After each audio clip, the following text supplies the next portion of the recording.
Ona muchingewa rega kuponja vakapurisha. Ona uchingewa baiwa rega kuponja vakapurisha.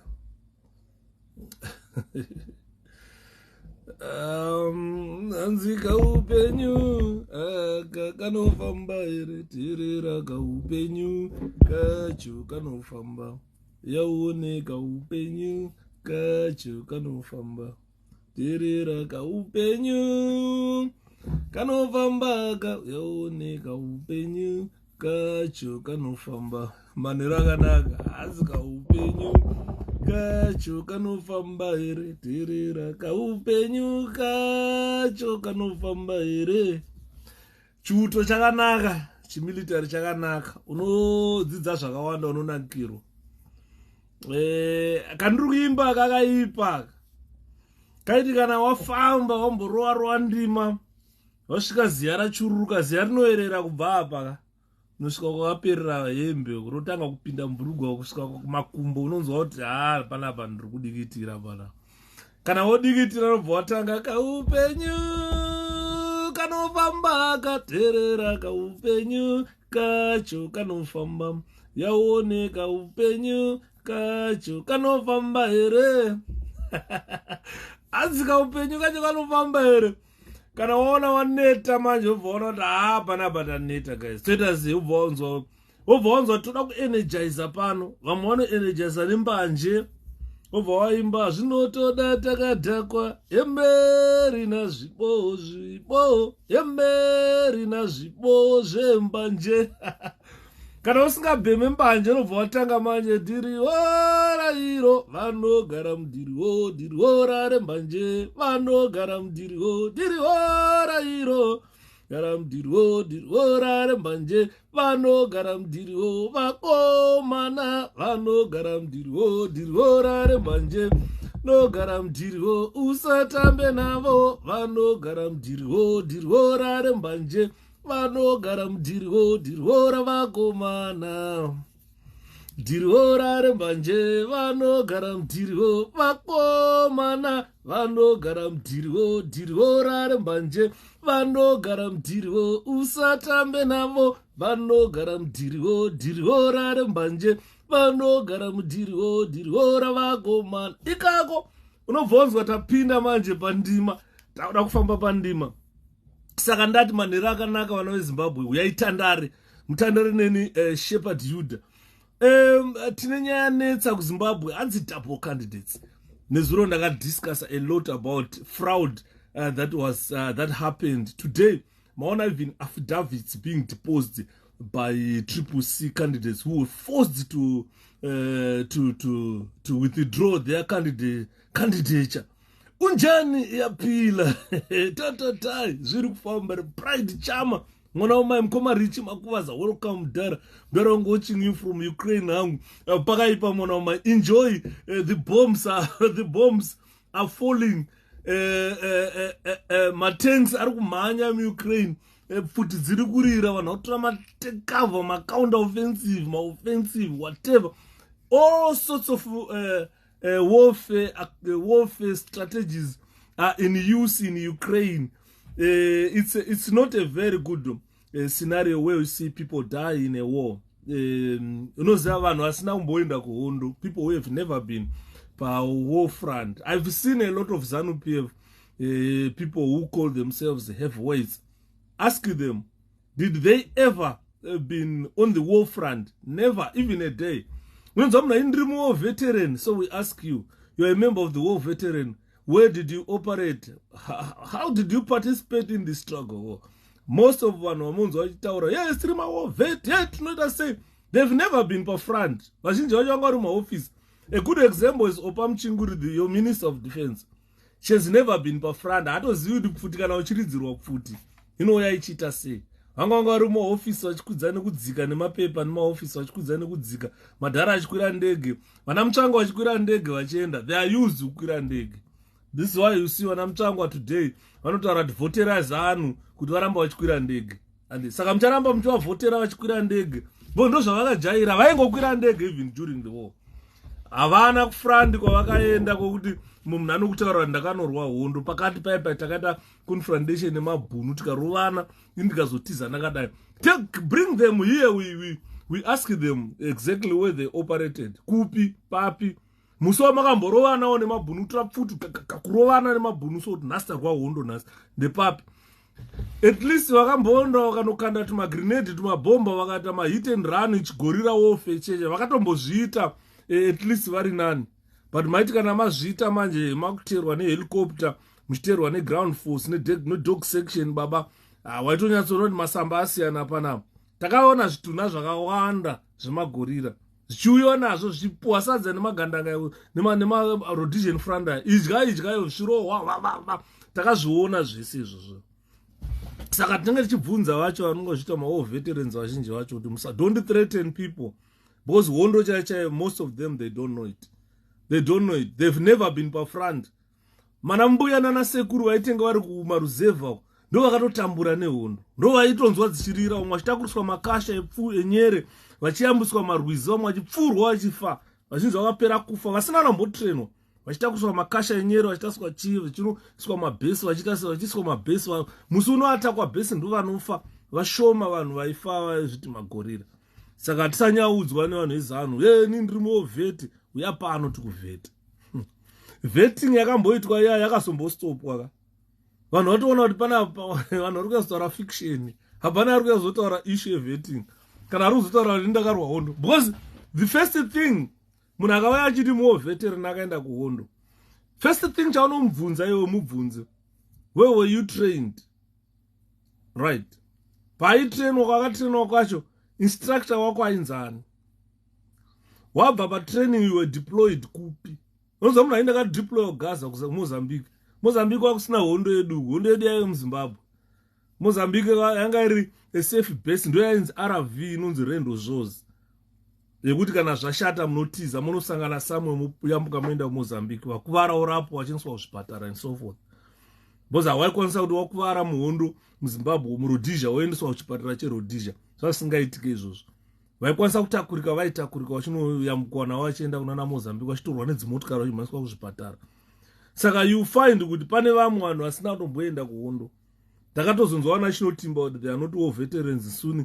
Musi wavakatuka vana Mnangagwa ndipo takatoziva kuti aiwa udhara haisimo veteran naye anenge achingotyidzira vanhu. Ndakatanga kunzwa kuimba, ukada kunzwa kuti munhu uyu anga ari musoja anga ari chii, unotanga kunzwa nekuimba kwacho. Chinotimba kwamuri simuka imba hondo masongs amaimba during Chimurenga haatomboimbe kana one. Inini I can still remember song imwe yaimbwa nemwe mugandanga, so mwe mugandanga vaiti vakauya so maraini kwataigara anenge akabata AK yake anga ari mutsvuku. I can still remember, I can still see that gentleman, but asikazoti ainzani manje. Bosi tatiri vana vadiki, dai tatiri vanhu vakuru taimubvunza kuti zita renyu comrade munonzani. Aibata pfuti AK yake iyai oibata so oisa panapa otanga kuchema. Aitanga kuti amai ndakanaka, amai ndakanaka, amai obva ati nini shuwa ndichafa ndichipfurwa musango muhondo ndichifira nyika yeZimbabwe kuti inouya here. Otanga kuchema so kana apedza kuchema obva atanga kuimba chikafu chenhunzi madhodhi, chikafu chenhunzi matuzvi, chikafu chenhunzi. Ukana akaimba aingoimba agara ega achingopuwa achidya achipuwa chii adonedza bluetooth. Amende vaive nechidhoma here ambuya mujuru kuti vakarwa helicopter nechidhoma here. Andoona akapedza manje kana akuenda aibva aimba kamwe kamuchuni kasiya boda pawaya kachitiza chopa dzemapuruvheya kongonya inandimbogaya kongonya kuti kune chopa kongonya inandimbogaya kongonya kuti kune aibva akanzwa kuimba ikakwako akuenda ramai nichazokuonai pandirodzoka. Hanzi most who fought in the liberation war died. Definitely a lot of people who fought in the liberation war, they died. I doubt even Chiwenga hanzi aive commander. Pane mwe comrade akandifonera mumusi aitaura Chiwenga angasagare muZimbabwe, but anga ari like someone angoita oversee, aitoyambuka kubva Mozambique. Hanzi aiti kana akusvika nana Mount Cylinder musuno yaChiwenga ainzi guvu ndo nickname yake muhondo ainzi guvhu. Vanga vasingamuti guvheya zvavanoita ainzi guvhu. Ndo yanga iri nickname yake. Hanzi aiti kana asvika chake aingoya kuzouraya vanhu achidzokera kuMozambique. Hanzi aiti akasvika so ponzi vatengesi vanounganidzwa panzi vananhingi hanzi pakachekwa especially paMount Cylinder pachikoro paipa. Hanzi pakachekwa vana vechikoro nana Chiwenga. Ano vachibva vachipedza kuuraya vana vechikoro vachibva vatiza kuyambuka. Vaitontaurira mumzi wavo vakachema vakati hey mwanangu ndikaona munhu anonzi guvheya hana yangu inorova. Hanzi akachiri mufana ari mudiki. Vachicheka vanhu mutsipa kudai. Hanzi vatengesi. Ndo zvavaingoita chete kucheka macitizens. Vanga vasina basa nekucheka mabhunu. Kuvataurira kuti kuno kune ainzi chi brigade yanga iri kuChipinge iyai. Hanzi kwataura kuti masoja ari pasera apo endai pasera apo. Hanzi kana kusvikapo. Hondo yakasvika kupera masoja ekuChipinge pasina kana one bara rakavataka. Handi muri kuona. Vaitya kupasvika kunovataka masoja. Vaingofamba vachicheka macivilians vachicheka miromo hanzi muri vatengesa vachibvisa nzeve. Behavior yavo haina kupera nanhasi ndo behavior yavanayo. Yekuti vakangoona vanhu vasina pfuti, vanhu vasingakwanisi kuzvidefenda ndo vanhu vavanoataka ivavo. Endai munoataka vanhu vari armed hanzi vanga vasingasvike. Bhesi remasoja ranga risiri kure kuChipinge uko. Hanzi vaito ukaenda kujezi kunonzi kujezi kuChipinge uko. Unotosvika pabhesi racho nanhasi riripo bhesi remasoja remarhodesian franda riripo rakushandiswa neZimbabwe National Army. Hanzi kuvataura kuti iro bhesi iro endai pabhesi apo. Hanzi havasvike. Basa ravo vanga vari kuunganidza mapovho chete vachicheka miromo, cheka mutsipa vachitaura hanzi muri vatengesi. Vana Chiwenga vakauraya vanhu vakawanda stereke munguva dzehondo vachingonzi vanhu vatengesi. Saka anyway, that is not the topic of tonight. The topic of tonight, we want to talk about suitability of CCC candidates, which is at play right now. Hanzi Temba is attending every church in Notori. Kupe zvakafamba sei paCountry Park. Ndakaitaura nemukoma Jola nezuro hamuna kuuya. Kuti a lot of candidates they fell aside because of certain issues. Vana Kupe, I didn't like Kupe with item MP. Maybe mongona vanyumisa kuSenate, which is fine. But akataura stere nezuro hanzi munyepere vanhu mani ndizvo zvichakuruzisa emaelection. Zvenguva dzehondo hazviruzise election mudharaponela. Zvinofanira vanhu vanofanira kutoziva chokwadi manje. Because pakarwiwa hondo ichimurenga tatisiri vana vadiki guys. Tatatokura taizviona izvi. Saka tichivataurira vanhu ava vana chinotimba chaivainyepa kuti mavo veterans takazonzwa kunzi asi muwo veteran. Zvakafanana newe mudharaunda ponela kuti wangoendawo pachikoro chemagandanga paidzidzawo magandanga handi hondo payakapera maidzi mahara kaimimi. Vanhu vanozofunga kuti ponela muwo veteran. Vanhu vakakutarisai mudharaunda vanofunga muri muwo kumwe kushata chete. Hamusi munhu mukuru stereke kuti ngati eji yenyu makaenda kuhondo. Kumwe kushata. Vanhu vakaona munhu akashata zvinezvi vanongainzi movhetika nekushata. Zvakaita ngechinotimba. Sorry mukoma wangu.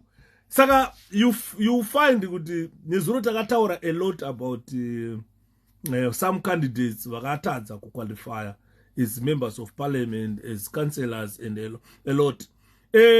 What I'm saying ndezvekuti these people were given an opportunity and they were given an opportunity. MacD, good evening. They were given an opportunity to sell themselves to the electorate.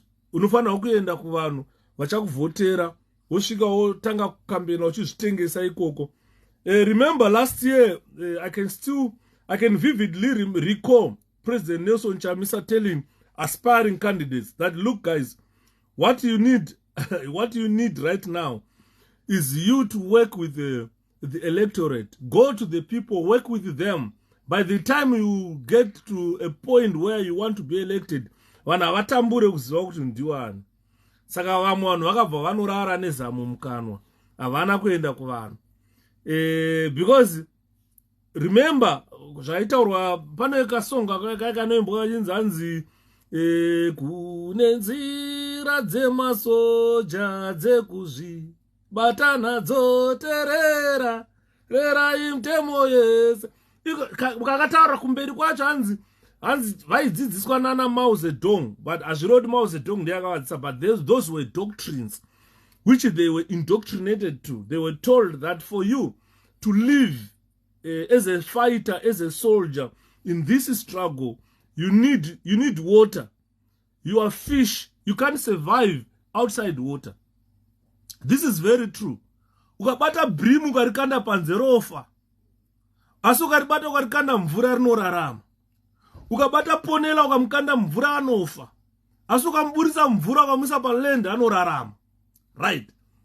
That doctrine inotaura ichiti chinonzi mvura ipovu. If we talk about povo, we talk about water. So for fish to survive in that water, for fish to survive, it needs water. If you take fish out of water, the fish dies.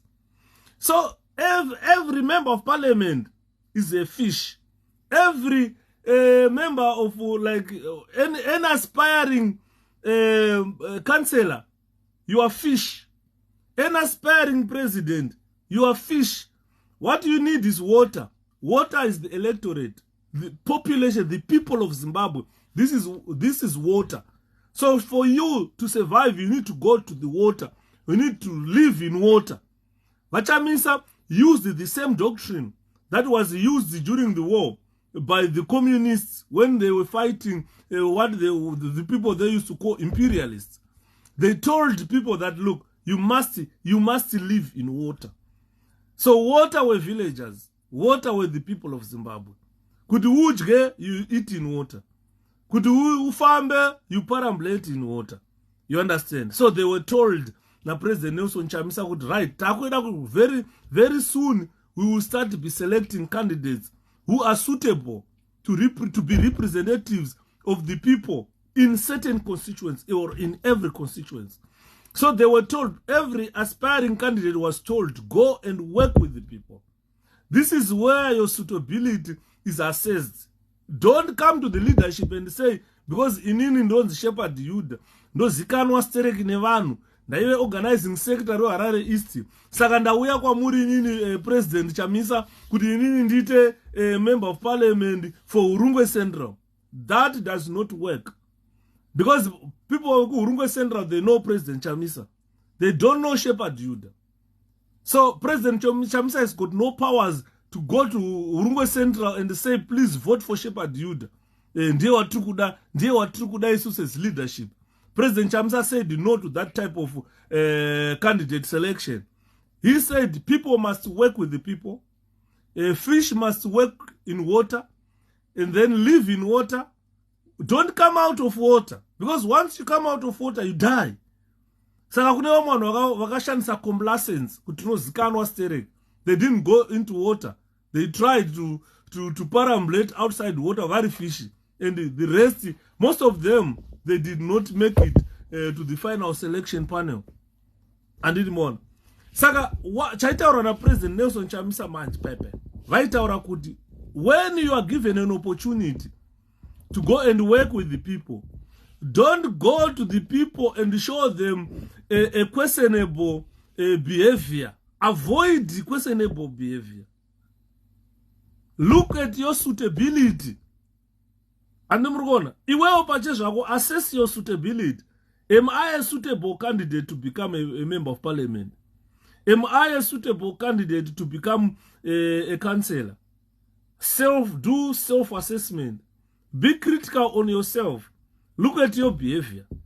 Vamwe vanhu vane behavior iri questionable. Ezvinezvi ukada kutarisa kuti vanhu vakaitwa rejected kuti auya aito. We've got this guy ari ku St. Mary's ari kunetsa uya. Ari kuzvita anodiwa nevanhu. Iye achi vanhu vasingamude. People rejected him. And I don't know where he got the signatures to go and con Zek to make him the candidate for St. Mary's there. And arutaura nonsense. So it obviously show. When he went to the people rejected him. And he is now showing his true colors why people rejected him. Vanhu veZimbabwe avachadi a member of parliament ari pombas. Vanoda munhu anozvininipisa, anodzoka arogara pasi anogwada manoenda kuvanhu. Zvaita Job Scala zviya. Now this guy is telling us, hey, mamska changete job scala, hey, mamska ita say. I think he needs to be taught what politics is like. As Zimbabweans are much wiser than before Mkoma. If you don't go back to the people and work with them, they will always vote for you. As I brother, I am Mkoma prog. Zvirize, vatete, zviri kufamba. Saka Anzi, how are you? Long time, Sangano unoda vanodiwa noti vanoda muchoni. Ndo zvatiri kutaura pano. Kuti unoda kudiwa nevanhu. Usade kudiwa napresident, usade kudiwa netop brass. Top brass haikubatsire because they are not going to vote for you. Diwa nevanhu on the ground. The most important, look at what 𝗵𝗶𝗶𝗶𝗁 is doing now. Ari kumhanya kuchechi nechechi achiburisa tumari achita sei because kwane chikara chiriko chinonzi save. Save musajeuke muridzo, tarirai mangwasa, ngwarirai mabasa ezano, famba tsvangirai tiende, dzamara tatora nyika yedu. Notoni yagarwa nechikara baba, and muliswa hasi kurara. Kwaimbenge kune macandidates aenda kukonga uri very weak. So if you are an aspiring candidate, avoid behavior that calls question into suitability to office. Most of the people you see now, vakaramba, vamwe, they were sitting councillors. Vakave involved, especially look at the issue Harare here. Pakanzi pakaitwa Midrand gwakam. Pane issue Harare is Harare council. Zanu PF managed to con Douglas Monzora and recalled 𝗶𝗶𝗶, recalled elected councillors. Then they were left with councillors who paid allegiance to Douglas Monzora. Those councillors were involved in corruption. They were involved in corruption. They were involved in Pomonagate, where they connived with the Zanu PF to put or to work with a plan that was going to be paid 23,000 every single day by Sito Ferrari. By Sito Ferrari. So if you look at that, how can people of Harare trust such type of a councillor to say, okay, this time we need a councillor, but we've got a councillor who connived with the Zanu PF to steal council money, $23,000 every single day, 230,000 in 10 days, 460,000 in 20 days.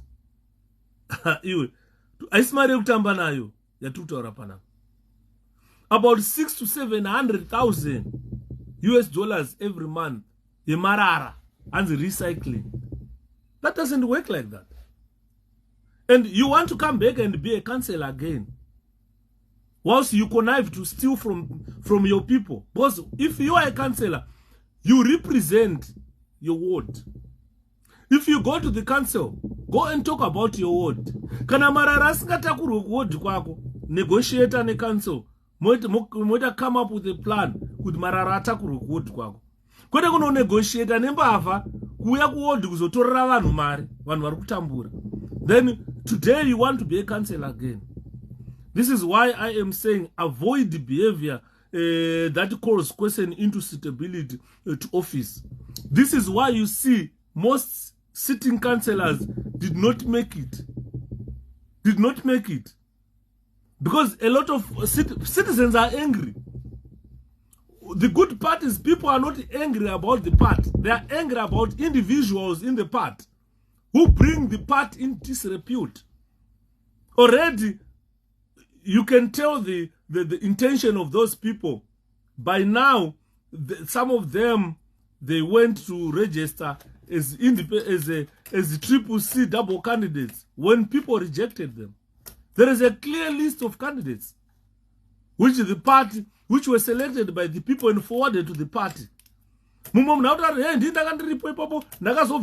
Ask yourself, why were you removed? Because all of a sudden, so we have seen a lot of people waffling, flip-flopping on important issues. and you want to be a councillor. A lot of people I've seen, they waffling is a councillor, another member of parliament, achita waffling yarukuita. Some of them are flip-flopping. You can tell what we will never be a very good councillor. And Zimbabweans, they saw. This is why you see now, consider yourself lucky. Kana wakapinda uchiwafla, wakuda member, wakuda councillor, or a member of parliament, consider yourself lucky. Because this time the criteria was yanga sire kutambana, yanga sire kuseka. And those who made it, they are going to work hard. If you don't work hard, don't cry per next election, and on. So what I'm asking the people who manage to sail through is keep expectations of victory.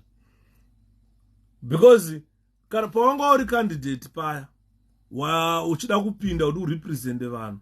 Obvious, your expectation of victory was high.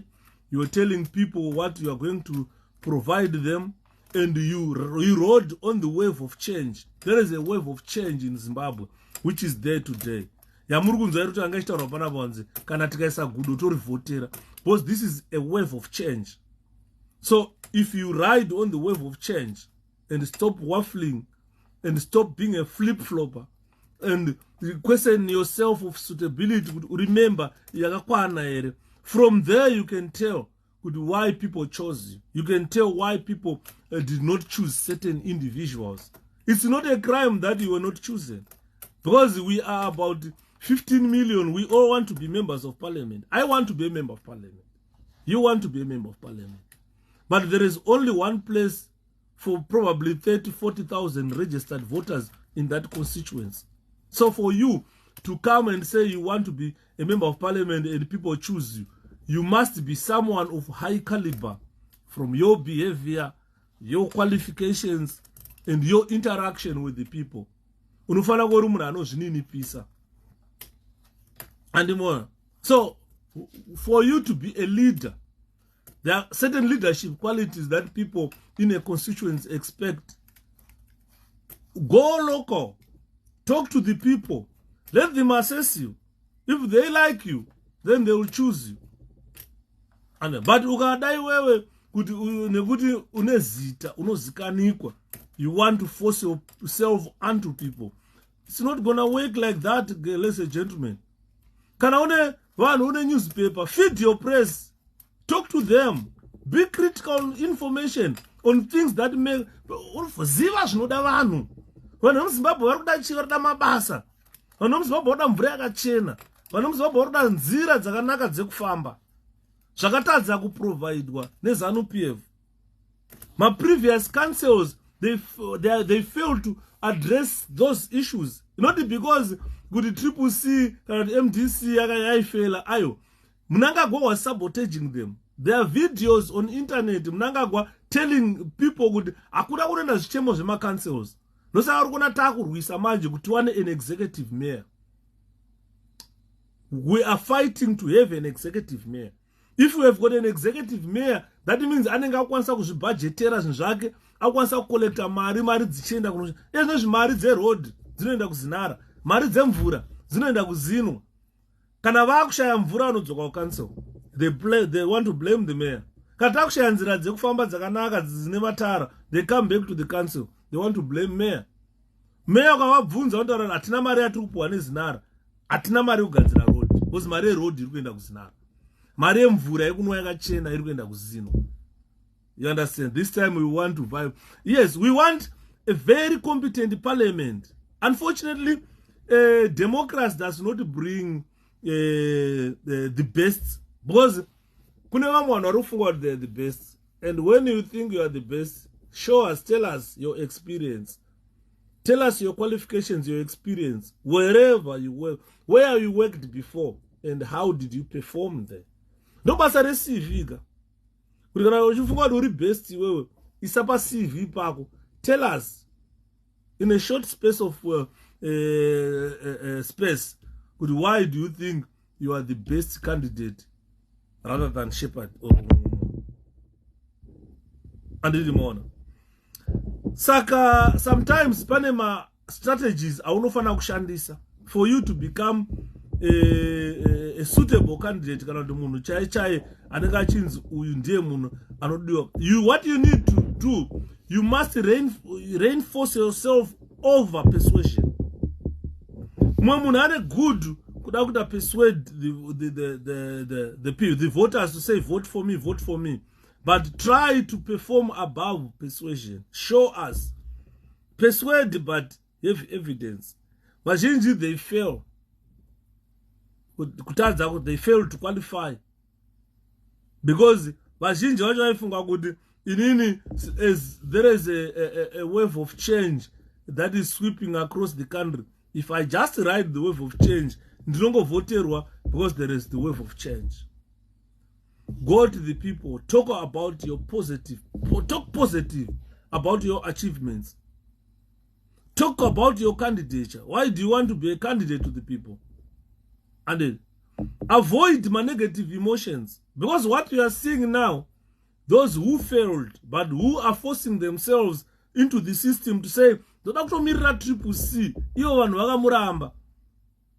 Trikuona ma negative emotions kuti kuziva kuti dai wakaitwa councillor iwewe, you're not going to be a very good councillor. Andito, because kana uri kana uchida kupinda zvakafanana ndakataura ndikati honorable BT who lost in Harare East. Tendai akazvikanga ega kwete kuti hanzi akakangwa nevanhu. He knows kwaari kwakagara, he knows ma mistakes aakaita.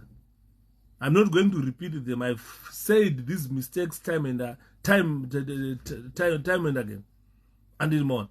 Because when you talk about an opponent, especially Ariwe Triple C, you don't attack another. He's a colleague. Because ukamudya uchada support yake, akakudya uchamsupport. Saka problem if you talk about him in a racial manner, in a tribal manner, you are decampaigning yourself. People will see you as not a suitable candidate because you are decampaigning yourself. And makanzwa tenda achitaura kuti constituency ne vanhu vasina mabvi vakuta sei nyoka rova imsoro. That type of language is unacceptable when a member of parliament wants to be voted into power. And talk about your opponent, but don't talk negative things about your opponent. Don't talk positive things about your opponent. Touch on negatives.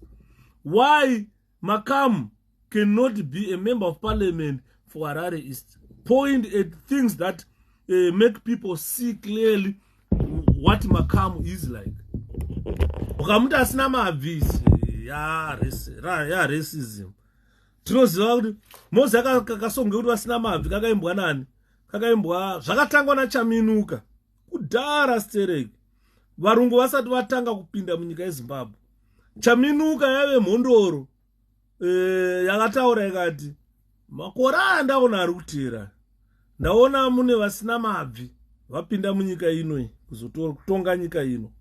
Saka vanhu havana kunzwisisa kuti zvairevei. Vanhu vakanga vasina mabvi vanga vari varungu nekuti vaipfeka matrousers. Saka you couldn't see their knees. Isusu saipfeka mhapa neshashiko. And waitoona pakatangira nii nekwayakaperera. Andiona tasikapfeke matrousers. Taipfeka mhapa neshashiko nembe. Saka Chaminuka akanga aona zviri kumberi kuti kuchazouya vasina mabvi kuzopamba nyika ino. Ndo yakazoimbwa naChingishingaira kuti kuchauya vasina mabvi kuzopamba nyika ino. Nyika yedu yechizvarwa Zaire vapambe bvumi Zanai vapambe bvumi. Andiya saka ndozvandiri kutaura mukoma tapiwa kuti when we talk, what I'm talking about is suitability of our candidates. Tofana kuita touch on those things. Tikazvinyarara vanhu vari kufunga kuti vamwe pamoda ameno kuti vakajirwe chii kana kuti vakabvisirwe chii. Or tokutaura your suitability as a candidate for Triple C. hatisi kuda munhu ane dubious character yekuti vanhu vanofuataka kuvhotera uyu munhu anoita ero. Usaita madoubts mupfungwa dzevanhu. And let's break down positive things and negative things about suitability of our candidates. What's positive about those who were selected? And what's negative about those who lost? Because those who lost, most of them, they scored their own goals. And they are very good candidates. Honorable bit, sometimes andrare. Because if I tell you how much I want Tendai bit in parliament, but I've got no power of getting Tendai in parliament. Nakashona marokana pakazonzi paita ma proportional representative parliamentarians aya ngatore bit back into parliament.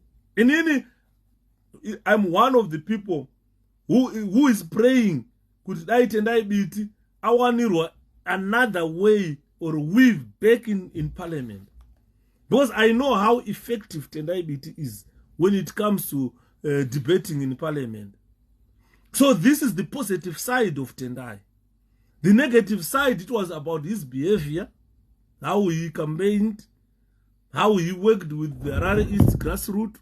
That was his negative side. But the positive side is much bigger than the negative side, of which I would want to see Tendai back in parliament. And Dimona. So, those people who lost, this is time you reflect. How did you lose? As South Africa yarangarirwa ne change champion ya vanenge vari ko president masukura same kuma Ashley zvirise andiri maona. Saka tiri kutaura tichiti patasvika apa taakuona chokwadi kuti vaiva vakanga vakanzi uya is not suitable. Definitely those are not suitable candidates. If we look at the negative side and positive side, you see that their negatives are weighing far much higher than their positives. So vanhu havasi kuda macandidates akadaro. Vanhu vakuda macandidates anovashandira. Vanhu vakuda macandidates anovashandira. Saka if you look at some of our candidates, they use even the language that invoke fear in people, or that invoke attacks. People fear to be attacked. So you must understand, when you go to the people, when you talk to the people, you don't threaten them. You don't instill fear in people, because they feel like, oh, if we don't vote this candidate, we might be attacked and so forth. That should never happen in a democratic society. Atina simba mkoma chaitwa nevanhu ndizvo zani kuda kuzoti atina jekerere ndo zvatikutaura titi baba titi talk. Thank you so much. Exactly, this is why we are saying zvakaitwa nevanhu, let's respect that. I'm urging CCC right now, our leadership, the top brass, that respect the will of the people. And I am saying to those people who feel like they can be double candidates, the good part is most of you fraudulently tendered your nominations whilst you were not supposed to have done that. That is another negative side of you, why people refused you. And why are you forcing yourself to represent CCC? Kana uri 100% sure that the people of that constituency, they like you, get off CCC banner. Go there as independent. Independent candidates are accepted. If people feel like they want you, they'll vote you, no matter you are independent. How many times did Themba Mliswa won as independent? So if you feel like, why are you forcing yourself to be nominated on CCC ticket? Because the CCC brigade, they refuse, they don't want you. And you are going to the nomination court to force yourself kuti ndakuzviita inini because vanhu vanondida. Kana vanhu vachikuda iwewe, get off CCC banner. Go register yourself as independent. Woenda ku election. Wona kuti vanhu vanokuvhotera here. Kana vanhu vakuvhotera, good luck. It showed kuti CCC was wrong. Kana vanhu vatadza kuvhotera, ndo patinoita kutaura kuti wazviona here kuti vanhu vanga vasingade iwewe vaida candidate yavo. Because people have got a preferred candidate. They've got targeted candidates that they want, that they need to vote for. So don't force yourself. Instead, protect your integrity, protect your dignity. Because this is not the end of the world. Tomorrow you want to be a CCC candidate. How are you going to be trusted? If you show us this type of behavior, that kind of one, also CCC, Uriwa CCC, but you are not a suitable candidate. So don't force yourself to say you are not CCC, I need to be a CCC candidate. Then you force yourself there. They are not going to vote for you. They don't want you. Simple. Yeah. Thanks Mkoma Robi. Ana Mkoma Zawi, avasikuda ma rebels. Kana wa rebela iwewe, don't come back uchiduru CCC. Enda kumushaku wako dzoka uchitaura kuti ndonzi Shepherd Yuda. When I'm going to register, Mkoma Mogiza zvirise, I'm going to register as an independent. Be an independent. And you know, saka ndiri kutaura ndichiti suitability of these people who were removed is questionable. Hanziko panoitwa sei nevanhu vakadaro. Vanhu vakadaro obvious Mkoma Tinashe kuti they fraudulently submitted those papers. Because a list of nominated people is there. It's a sense of entitlement, exactly sweetheart. Those are not garanchitaura kuti taane dambudziko rekufunga. Ndosaka uri kuona inini pakafa MDC ndakanyanya uchema nenyaya yekuti we had put everything in that part. We had put our lives in that part, our resources in that part, for that part to be where it was. And Douglas Monzura comes within a day, destroyed everything that we had made. And ukada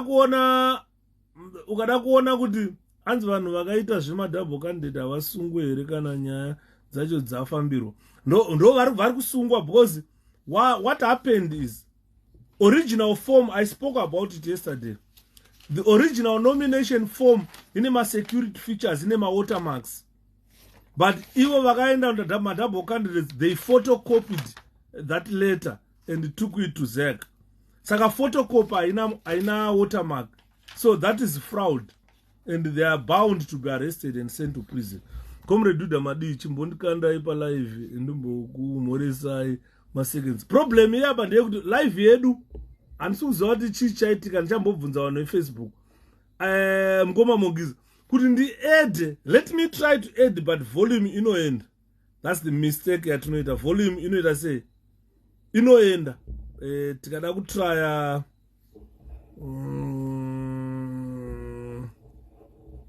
this person was unable to join because of technical issues. It's talking about technical issues, I don't know. Saka ndo mistake yatinayo. Volume inoenda. I'm not sure whether it is my Facebook, but vamwe vanhu vari kuedha vari kutaura. Chatombobvunza mwana, how are they doing it? Because I tried it. Vana Eustace vachida kutaura vachida sei, but yaingoramba. Saka fraud takataura nezuro. Tikati if your paper is a photocopy, which is not an original copy, that's fraud.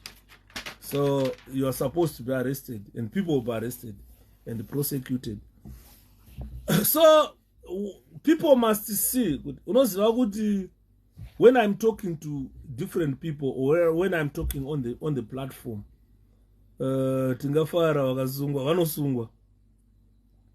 when I'm talking on the platform, most of the time is even you guys, but I'm not. You can easily pick negatives of anything that I say.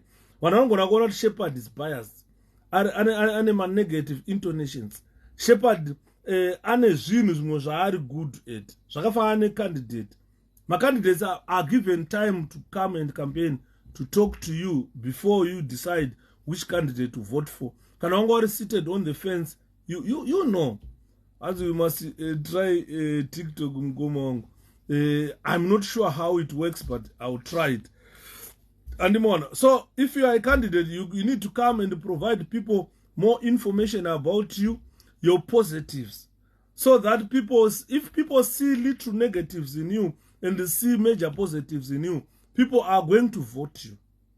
Nosaka muchiona tichitaura kuti takuenda ku presidential elections, takuenda ku harmonized election. Last time I proposed kuti tiri kudawo President Nelson Chamisa vaende pa ZBC vate debate nemamwe ma presidential candidates akaita saEmmerson Mnangagwa, vana Madhuku, vanaani. Bring them on a portfolio platform. Let these people talk openly pa ZBC kuti chicha why Mnangagwa thinks is a suitable candidate for the office of president, why President Chamisa thinks is a suitable candidate for the office of president. Bring them live on ZBC. Let them talk pa ZBC to the people. And ndimona saka what because vanhu vanenge vachida kuona ipapo kuti who is a motivating participator, munhu anokwanisa kunyenga mavoters kuti vamuvotere ndiani. Andimona toziziva kuti vamwe vedu they are emotional. Kana vakapuwa opportunity to talk, they cannot talk zvine musoro. Vanenge vangori vanhu vaive kuti chavanoda kuya pane vanhu kuya kuzoshowa their anger, kuya kuzoshowa avashow enthusiasm of being a presidential candidate. They come and show their anger. Otherwise totozobva ipapo takutonzi kombai vanhu trove. Andimona kombai Chamisa trove, because we want to hear our candidates talk. Let's have our candidates give an opportunity to go on the National Broadcasting Corporation, and we want to see their suitability. This will make people choose. Because as no propaganda is on, Trungonzo da ma imperialist. Vanhu vechi, vanhu ma British puppets, ma American puppets.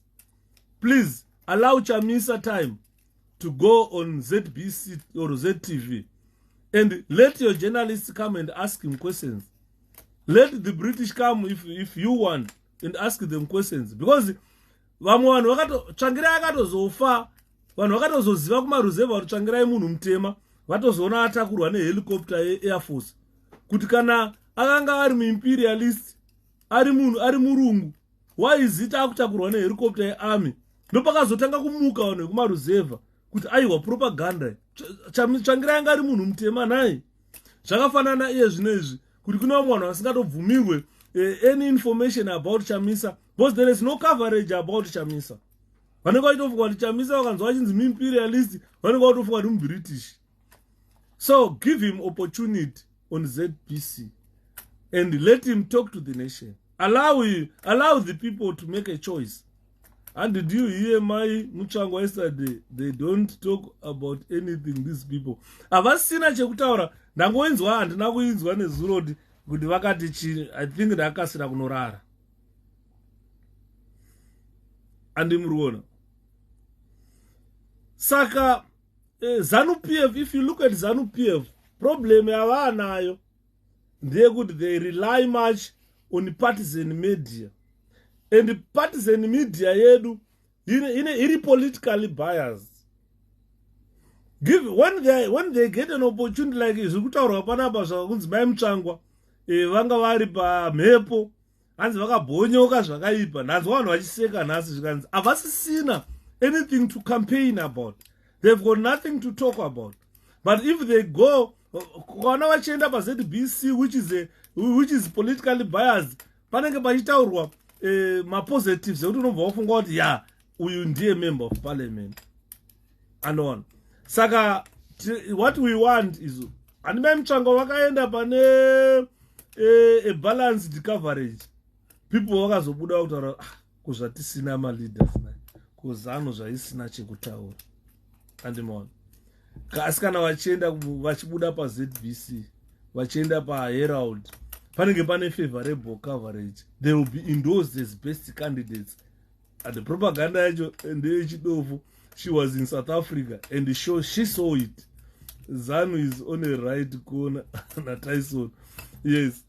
So usually when they come ku ZBC azirungu chairamba kubuda ndo information here ndo vakatora vana mangwana vakapa mangrina ndo minister of information ka chozoramba kubuda sechingezi as Monica the whole conversation yakapera achingoti let me tell you this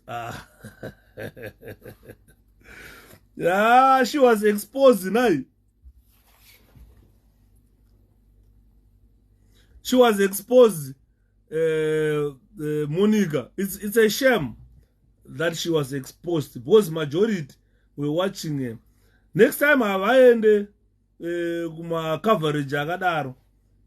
Avaende. Anzi danda idofo. Ya madofo. Zanu PF kwakazara madofo. So what Zimbabweans want to know? They want to know their candidates. And the candidates, you need to know your electorate. Kana wakafaila to make a grade apa. Usachema. This is not the end of the world. As it busy, aivumiri chamisa uye wanga wachifanira kuziva zvakataurwa namai muchangu. Akasangana nevanokwanisa kuvhunza. Yeah, she failed to explain patriotic view. She doesn't know anything. Ndo vanhu vatechiti maminister akaivayo. Kochichakaitika kuna Kupe. I am not sure what transpired in Cowdrey Park. Kupe's past could have played a role. We don't know. Let's wait. Manje Kupe afana maititika. 2 minutes vanenge atove live toda kutoziva mai manje kuti vanenge vatotanga zvekuinduza rodzi aningwena ya varakashi vanozviita anzi kombaitiro ndo zvakaipira kuti tikaisa president chamisa pamhepo paZBC andozobva paiva kutonzi kombaitirove anzi listen to me, let me tell you this, the whole conversation. Shame. Vanonyadzisa mai vai udofo hwacho unonyadzisa ko wandi kuti kana havana here ma-spokesperson ivo ndo spokesperson wegovernment no information. Shame. It's a shame. It's a shame. Public relations havana PR. It's a shame.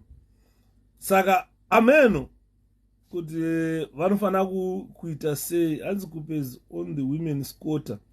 Okay, thank you 𝗵𝗶𝗶𝗶𝗁. Thank you so much. Hanzi mai kupe vari pa women's quota. Saka already vari kuuya ku parliament.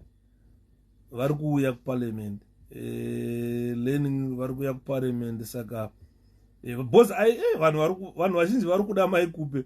Mai kupe vakaitwa sanitized na komichi. Boss vanhu vakutoona komichi semuroi than mai kupe. Chamusanga afake pressure triple C pandima takutochema nemi wana 𝗵𝗂𝗶𝗶𝗀 kuti imimi ndimi ma-electorate acho for president Chamisa kuti vapinde paya takuda electorate adidi takuda electorate because ivo he did the other part. Saka party yedu yasarira kwatiri isusu manje vanhu we need to turn the tables upside down for Zanu PF. Tyson ameno kana ari ndiye ane Facebook page iri kurana amboya ku inbox kwangu mwana wamai ngati uri muhondiwo Tyson ingotipa itaidzamara first kana mapfupa ake zvake inini ndiri one munhu ada kuona itaidzamara achiwana proper burial kana akaurayiwa toda kuona proper burial kana akaskipa border zvaitaurwa naJonathan Moyo kunzi itaidzamara skipped the border into Mozambique. Hanzi comrade kana tawina mopinda munzira please tokumirai paairport muzotrena vapana kudo mukoma mogiza aiwa akuya tinouya kana mimi mafila vanhu veZimbabwe vakafila kuti I have a role to play in the new government.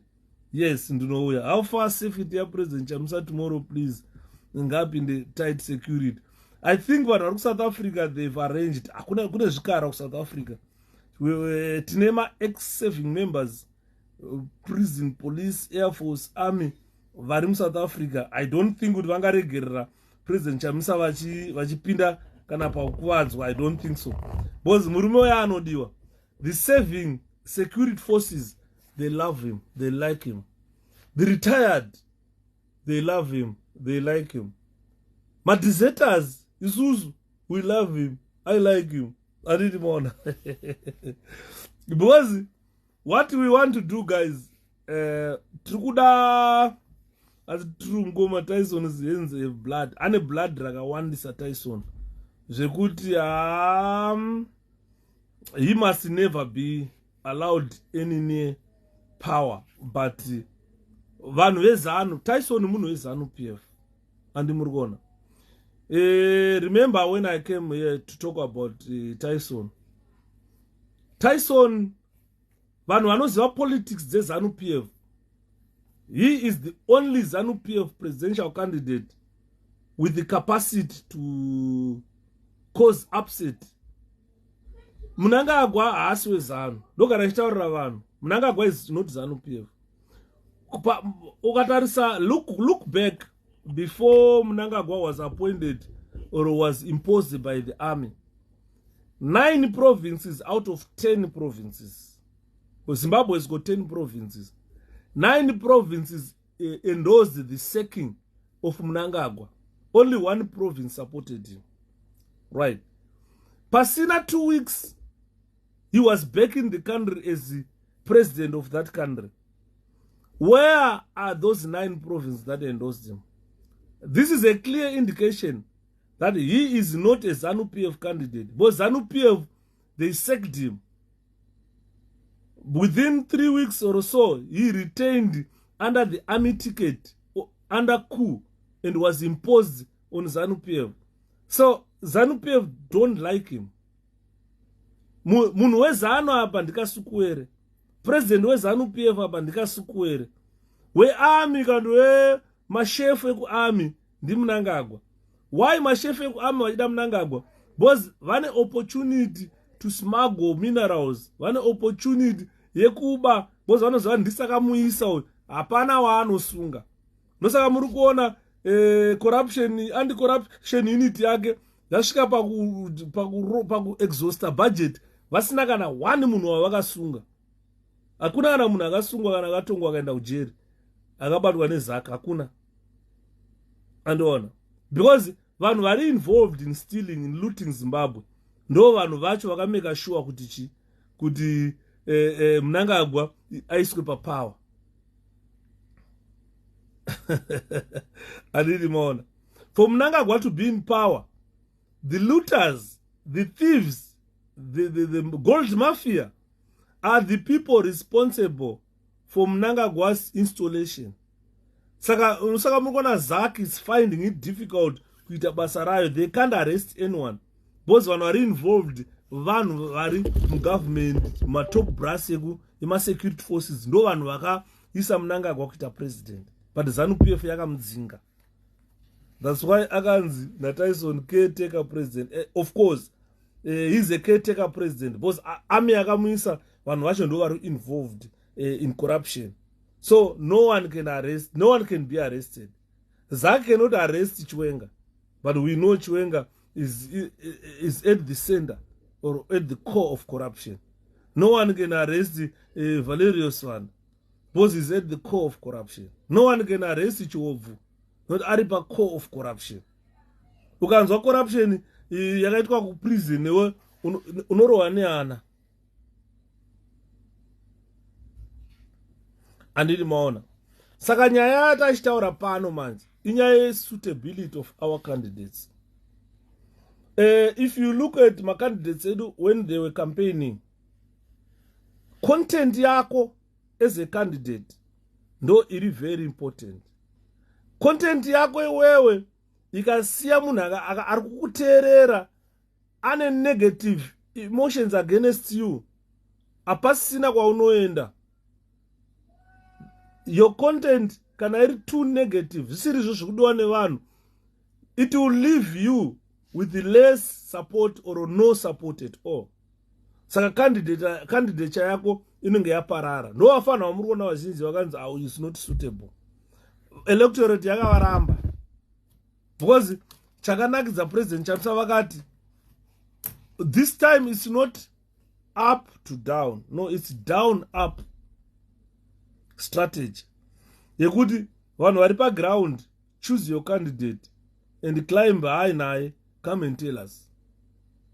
Kwete kuti vanhu vari kumaofisi mudenga umu vouya necandidate vakarembedza candidate vakatakurirana vakabatirana candidate ichichema kuti handidi kuenda kuvanhu unzi handidi wati kuda handiri ndikuona sezvinoitwa kuZanu PF vanokubatirana yep newe uchichema kuti handisi kudata candidate kana handizvigone zvanzi handendi wati kuda kuti uende unda candidate wosvika unzi takunzirai munhu kana urungosendera munhu wenyu vanhu havamuzive, they've never heard about that person. Saka makuenda kuelection munodyiwa ka munodyiwa andiri maona. Saka make sure kuti candidates atinawo so far they are suitable candidates because vanhu so far ndisandanzwa macomplaints from the people vachiti uyu haaiti uyu takanga takamuramba. Ndakangoona a certain group of individuals vachinamata kuna president kuti dai matipa they want chamisa to impose a losing candidate because iye ndiye wavanoda. Saka we cannot do zvinhu zvinodiwa nevanhu 30,000 vanhu vasingade munhu iyeye because if you look at a constituency kazhinji kacho inenge ine 30,000 plus registered voters.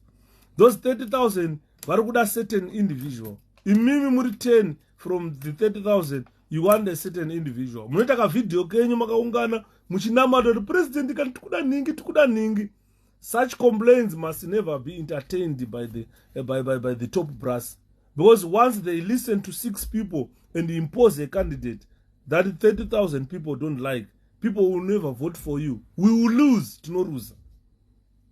Tinoruza andiri maona because vanhu vanofanira kuziva kuti pese panoitwa candidate selection pane madisagreements anoitwa. Hapana macandidates vanogara pasi owirirana because hapana nda kukundwa. Ndofunga kana dai zvainzi next time ngatinyorese macandidates examination afoira orova pasi. I think this is what should happen now. Kuti vanoda ma-aspiring candidates Harare Central kana Harare East munoenda kuroom kwamunononyoreswa examination momakirwa examination mese muripo aita ma-high marks obvanzi ndiye atove candidate iyoyo. I think that will be best. Tombobva pane zvekunzi imimi vanhu munoselekta wamunoda mavapedza kuvaselekta kana vakaita 10 ngavaenda kuroom kwavanosvika vanonyora exam. Kana vanyora exam hapasa ndiye anobva aita candidate. Very simple. Kuchikoro hataive nevanhu vaita manumber 1 number 2 kuchikoro. I think that must be the next criteria yekuti kuti munhu aite candidate anofanira sei. Vopuwa exam vonyora. Kana vapuwa exam vanyora apasa oita candidate. Aita number 1 oita candidate. Tatopedza. Paunobuda imoto unoti unenge uchitukani uchiti wakarambwa nani? Unenge wakarambwa nekusaziva. So we do away with the criticism. It is deconstructive. Because the criticism that is being laid by the likes of Opo, Vana Jonathan Mo is deconstructive. And one, I see criticism reconstructive. You could one understand or hapana hapa takakanya. Hapana chakakanyo hapa. Hapana, Jones bereka mwana enda issue exam iri dangerous yakatoitwa ndiyo inopedza masports. Iyoyo ndomboma chete. Yekuti kana uri candidate zveshuwa uri serious udata candidate yevanhu endai munonyora examination. Munogona kunzi ingoverengai constitution kana panoswa constitution ye-CCC. Monze endai munoverenga constitution ye-CCC. Mapedza mobva maenda kuexam kuno answer ma questions about the constitution ye-CCC. Wafoira zvatopera. Yeah, I think I have to propose that na president. No propose ne-CCC executive. Kuti varume kazhinji zvakafanana nekuti kana uchida kuita gweta uchida kuita a constitutional lawyer you need to know constitution yeZimbabwe in and out. Kana wakunonyora unononyora mibvunzo inobva muconstitution yeZimbabwe, you must answer it. Section chi yeconstitution inoti kudii, iwe wotaura kana kuti zvekuti zviri muconstitution iyi zviri musection chi yeconstitution yeZimbabwe, iwe wonyora uchianswer maquestions. Bita anopinda because he is a lawyer. Kana achiziva akapinda ndo zvatikudaro, because munhu wese anobva apuwa constitution yeCCC. Kunzwa rume, iyi ndo constitution yeCCC iyi. Anditika imi michienda munoverenga, kana maverenga moya mopindura mubvunzo, mopuwa kana 1 month yekuverenga, moenda mopindura mubvunzo, momakirwa moripo makatarisa maquestions. Kana unobva wanzi iwewe ngati makei mapepa, answer yakati inoti zvakati, iwe answer yako iri kuti chi, and vapei ma ABCD. Musavapa nhingirikini zvezvekunzi anonyora answer kuti achinyora composition. Aiwa, give them a ABCD ekuti unozari kana waisa A yeri D wafoira, hapana pauchaenda uchicomplain. Handiti manzo vapedza kudaro maisa maanswers paboard kuti aya right answer question number 1 answer A, iwe waisa chi, kana wafoira baya, afoira baya, afoira baya, apasa, musara necandidate 1 yapasa, ndo yamuita candidate yenyu. I think kana ndokana zvanetsa zvekuzi democracy yanetsa, ushandisa that other method zviri kufamba here. Hanzi Monica said Zimbabweans are all over the world because they are educated, they looking for jobs. If we were educated looking for jobs, we are not looking for jobs. Zimbabweans are not looking for jobs, we are looking for livelihood. Because if we were looking for jobs, tine vanhu vakauya kubva kuUK vari munomu, vakanga vari mamanager, vane madegree in management, mafinancial accountants vari muno. But ukauya kunoka haasi kushanda sa-financial accountant, ari kushanda sa-health and social care, HCA, and true driver, mapeds, tiri kugeza chemberi. Azi Shepherd, I beg to differ. Bereka mwana ndiyo mboma. Bereka mwana imboma, but inotipa madofo manje. Muri kunzwa here mukoma Magdi. Inotipa madofo, inounza macomplaints akawanda. Iyoyo. Imimi zvamunoita munongotsvaga macandidates enyu. Vanoda kuita macandidates submitai maCV. Kana vakaita 10 macandidates iwayo, endai munonyora exam. Vanyora exam, aita number 1 ndiyo wamotora muita candidate. Munhu akabata maresults ake so. Because bereka mwana iyi, vari kuti hanzi iri kuintimidate vanhu. Andidi, saka endai munonyora. Kana manyora, kunyanga mwanyora muri 2 it's fine. Mwandofoira chete, mupasa. Kana wafoira zvatopera. Andidi. You can't appeal against wanzisa A, kunzi president chamisa, vakaita president weCCC gore ripi, A 2000, B 2001, C 2021, wopedza popo woti A 2000, iye vakaita kana kuti 2022 president weCCC. Zvatovharana wafoira. Nokuti hausi kuziva party yako, hausi kuziva president wako, hausi kuziva constitution yako. Andoona kuti munhu ashande zvine simba anofanira kuziva kuti organization yandiri kujoina yakamira sei. Ukajoina zvigure unofanira kuziva zvigure zvotambuka sei. Kana uri muZimbabwe unofanira kuziva constitution yako. Ende zvoti tikataura nyaya yechibhiri chakaiswa chechi, hapana asingachizivi. Bereka mwana kugrassroots, then kutop toisa exam. Exam ndo mboma. Anditi mona. So content exam azi bepa rinolika, arilike pepa, arilike, ariko pepa, kulika kwe pepa, hunge pepa, azi Dr. Yude exam ndiyo mboma cha, ando mboma, kulika kwe pepa munenge maisa organization iri bogus. Imimi kana maona kuti murada exam rakadaro, tine ma universities akawanda, affiliate ine university. Musa-affiliate ne-university yemuZimbabwe rolika pepa. Affiliate ne-university yakaita se-university iri ku-UK. Ma-affiliate nayo iyoyo yokusetera exam, wapa constitution enyoverenga vokusetera exam. Musi wekunzi exam rakwana, munhu anopuwa ma-login details ekunzi endai pachi pacomputer malogin details ako aya ndo mune exam rako imomo. Munhu achigara apa otopuwa malogin details ako otoenda mulogin details kwete zvekumupa pepa ayo. Mukamupa pepa ayo mupei login details, achiklika pacomputer answer A answer B achipedza computer inomupa maresults. Ndozvatoita kuno kuuk computer inomupa maresults arilike munorilokera mudatabase. Mapedza musi wacho exam mumupa malogin details enda unologa. Paanologa paipai obva atoona exam rake richilodwa. Aloda exam rake ototanga achiklika ipapo achipedza panoti end submit yobva yamupa maresults 67% wapasa. Wapasa 57% wapasa 80% wapasa. Asi ane highest mark ndiani pamuri 3 motora ane highest mark ndiwo watoi candidate mapedza. And do you understand that this Verikamwana was agreed upon by everyone, therefore no one should complain? Yes, apparently for no complain at this juncture. Especially my outsiders, they are complaining. They are subject to intimidation. Uno intimidate ku triple C akuna intimidation, akuna munhu anorowa. Auroverwi kunzi unoda ningi. No democracy yo. Andimona.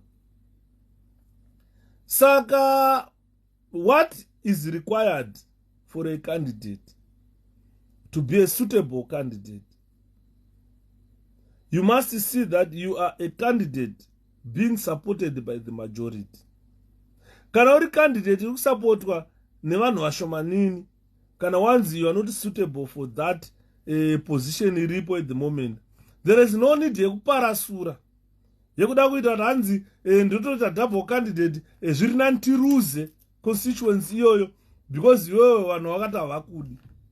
That type of behavior yakutoratidza yega kuti why vanhu vakati havakudi.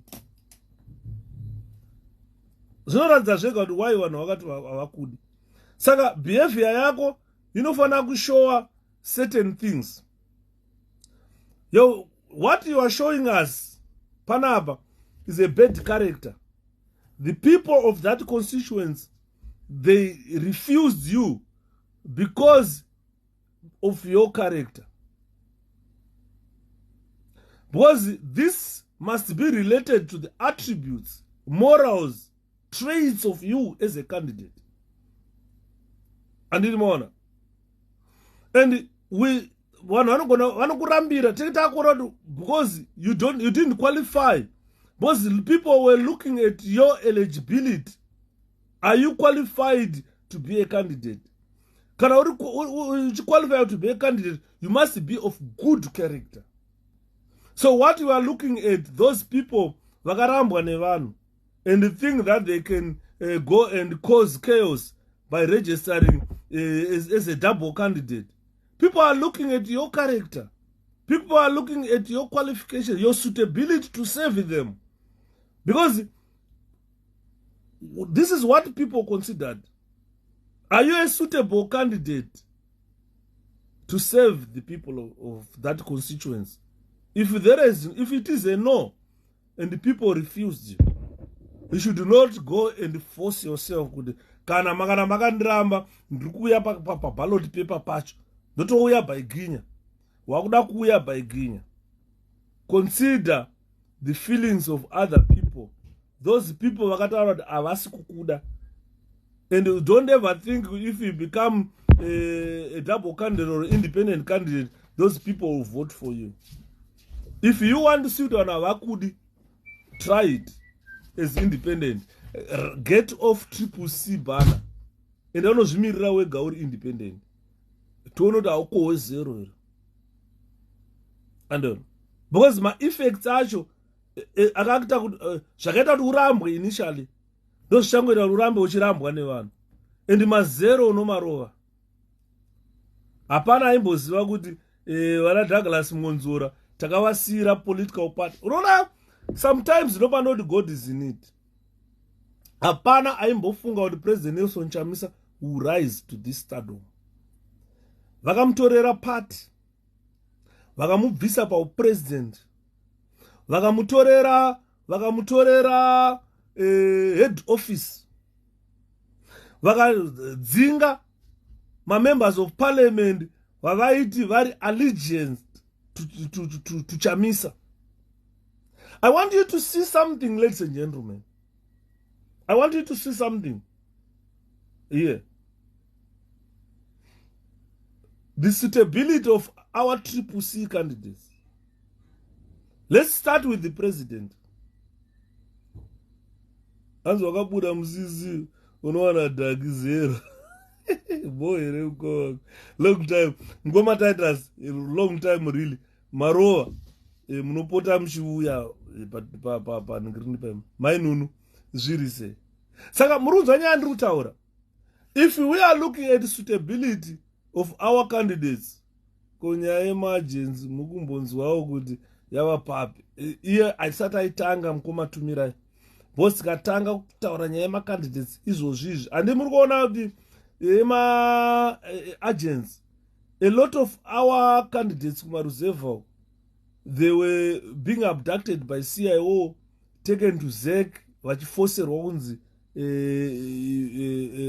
ibva pa nomination. Kana unga wakanominata hanzi enda uno withdraw your nomination. Saka if we start talking about election agents now, vanourawa fana tisati anombosvika kuelection. Saka I think nyaya ngatizomboitaurai towards the election. Tikatanga kuibata izvozvi tinouraisa vanhu.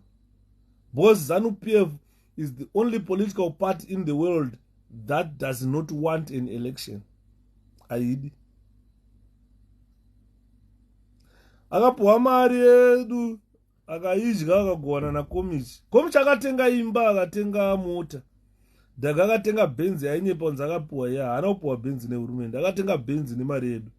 Akatenga prazi. Saka ezvino zvivakuda manje. Mukoma Sylvester zviri sei mukoma wangu. Ezvino zvivakuda Mudara Sylvester taruinga. Zviri kufamba here Mudara. Welcome. Andiri mona. Vida zviri kunzi double candidates ikonzeswa ne people within who are singing and selling these positions. No. Mukoma Ncwe. No. Yakaitwa nefazi. I spoke a lot about it. Go and listen to the presentation and I upload up YouTube. Go and listen to it. I spoke a lot about it. Double candidates. That was our topic yesterday. So if you go and listen to it, then you can have a clear vision, a clear view of what transpired in Mkoma Israel. Were you here yesterday? Kana mamusiri panapa? Yes. Munogona kutadza kuiunderstand. Munofunga kuti zviri kuitwa from within. Ndo inonzi counter intelligence iyoyo. ACJ Entertainment makadi baba. Zviri kufamba. Mangwana akudano anonzwa. Ndaona Dr. Tafire Nyika mukanya mapfumo vasvika. Taanavo muno mu-UK. Dai kuri kuti ndanga ichikwanisa kuedai. Ndaita live na mukanya. Ndaikumbira kuti ndingoitawo 10 minutes na Dr. Tafire Nyika mapfumo ndotaura navo pa live, movaona monzwa zvavari kuda kutaura kuitira kuti mangwana vanhu vari kuenda mangwana kunoonekedzana na Mudara. Kana wapotsa kumuona, kuna vamwe vasati vamboona mapfumo, vanongonzwa mapfumo. He is here in UK. This is an opportunity to go tomorrow and see Mudara, kuonekedzana na Mudara mangwana. Right, Zanu is afraid, very afraid. Mukoma Maskurasi atite rashi zviri kufamba ere. Kazembe. Ndakuti atete rashi akobana pano ticharohwa pano. Zviri kufamba ere. Andimona. Saka vasati vamboona mukanya mangwana vari muno. Vasvika Mudara. Double candidates ifaziyo. Ndosaka takataura nezvazvo nezuro about double candidates. People who were here, I think vane a clear idea of where these double candidates came from. And security evari kumusha must be an issue, especially pulling agents. This is why we are saying we cannot start discussing it now. Tingatokuvasa vanhu vakawanda tikatozoshaya ma election agents achiwayo. And saka pakaipa, guys, we need to understand a political environment yatiri kuoperata tiri.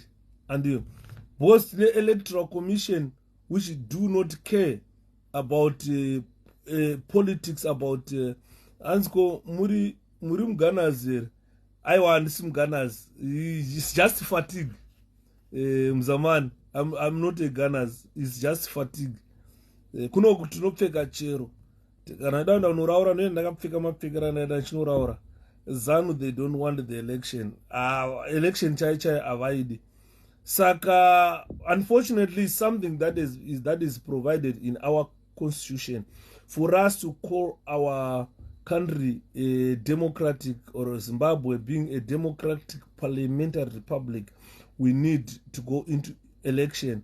We have got a political system based on an elected form of government. So our country, for it to be called a democratic country, democratic society, we've got a political system. That political system is based on elected, on elections to form. If you are elected, then you form a government. So there is a board entrusted to run those elections we call ZEC.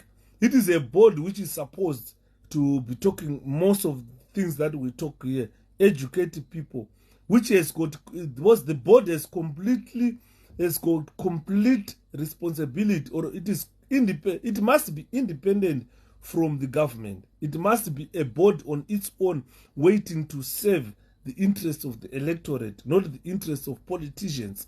Although the government, that ZEC must be completely under control. It must be independent from the government, but it must be completely under control the government.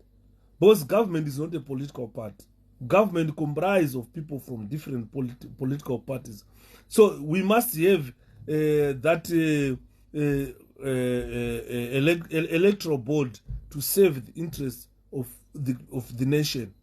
And other issues, we need our own command center so that we can not have problem with the ZEC. Yeah, definitely we are going to have a command center.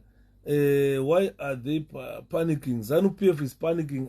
Andakona question yabvunzwa na mkomari chimakwaza. Hanzi ipapa varakashi madzakutsaku tichinawo tinenge tiinawo even pano palive. Why are they panicking? They are panicking because they know they are losing. And when you know you are losing an election, obviously you panic. Propaganda and she was in South Africa. Zanu is on a tight corner. Na Tyson, yeah, definitely. And we try to reach the end of the. As I'm John, Honorable John, you'd answer them double candidates. Part did not field double candidates. Atinama double candidates. We never fielded double candidates. Some of these double candidates, there are people who fraudulently obtained my nomination papers. Unfortunately, their nomination papers are photocopies. They are not originals. So they don't have security features. So this is why they are going to be arrested. Because yesterday I spoke a lot about these guys. You cannot take a forged nomination paper before a judge. Unenge washora court, wazvidza court. And the next thing, the court will send you to prison. Whether you withdraw from being that candidate, but the court has to, the law has to take its course. You need to be arrested. Next time, you don't play around with courts. This is where justice should be done. And if you go there to waste court's time, uchitamba nema judge, uchenda ma forged documents before the judge, it's so sad. You must go to prison. So are they sued? They must be arrested. But suing them doesn't make sense. Because, guys, I want you to understand, our courts are courts of law. Ukaita fraud kukambani kwaunoshanda ukaforja documents, unosungwa woendeswa court kunotongwa. Ukaita fraud yekubako mari kana chinhu zvawaita kana robbery, unosungwa uko kusina court, kusina magistrate, kusina judge. Wounzwa kucourt, wotongwa woenda kujeri. Asi wewe manje kubuda mumba mako wakabata a forged document uchienda naro mukoti, unenge washora dare, washora koti zvinotyisa. uri kuya kuzopara mhosva pamberi pajaji, uri kuya kuzopara mhosva pamberi pamagistrate. Hautye wakaita sei? Uchiziva kuti pepa randakatakura is forged, woenda before a judge kunosainisa judge. That is the worst criminal offense in our country.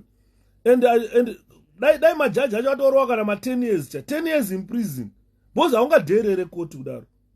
Could you really know in your mind kuti wakatakura a forged document and made a judge to sign? Aiwa, enda kujera, tinatsitsinewo. Hanzi bereka mwana boosts corrupt leadership, Yuda. I witnessed it kumaruzeva. Yes, I don't believe real champions can tend to stand as independent even though they were sidelined by those who were in charge. I definitely. Saka tutaura next time, ngatisaite ibereka mwana. Those chosen candidates must go and sit an exam. Munongoloda exam renyu pacomputer.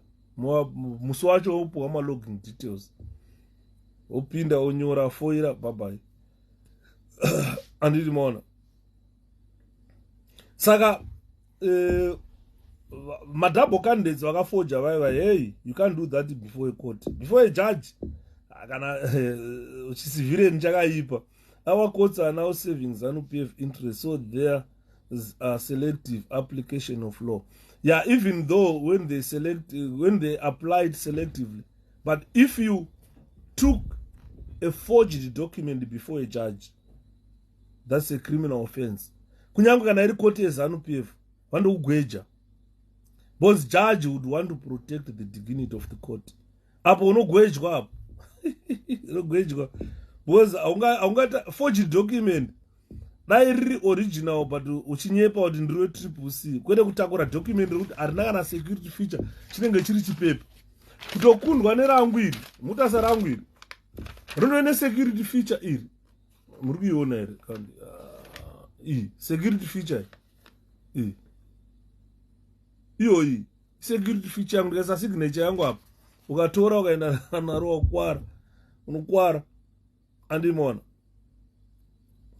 Saka nyaya tikutaura guys inyaya yakakosha yekuti if you are a candidate unofanirwa kuve une qualities of good character so that the people can say yes, uyu ndo candidate yatiri kuda.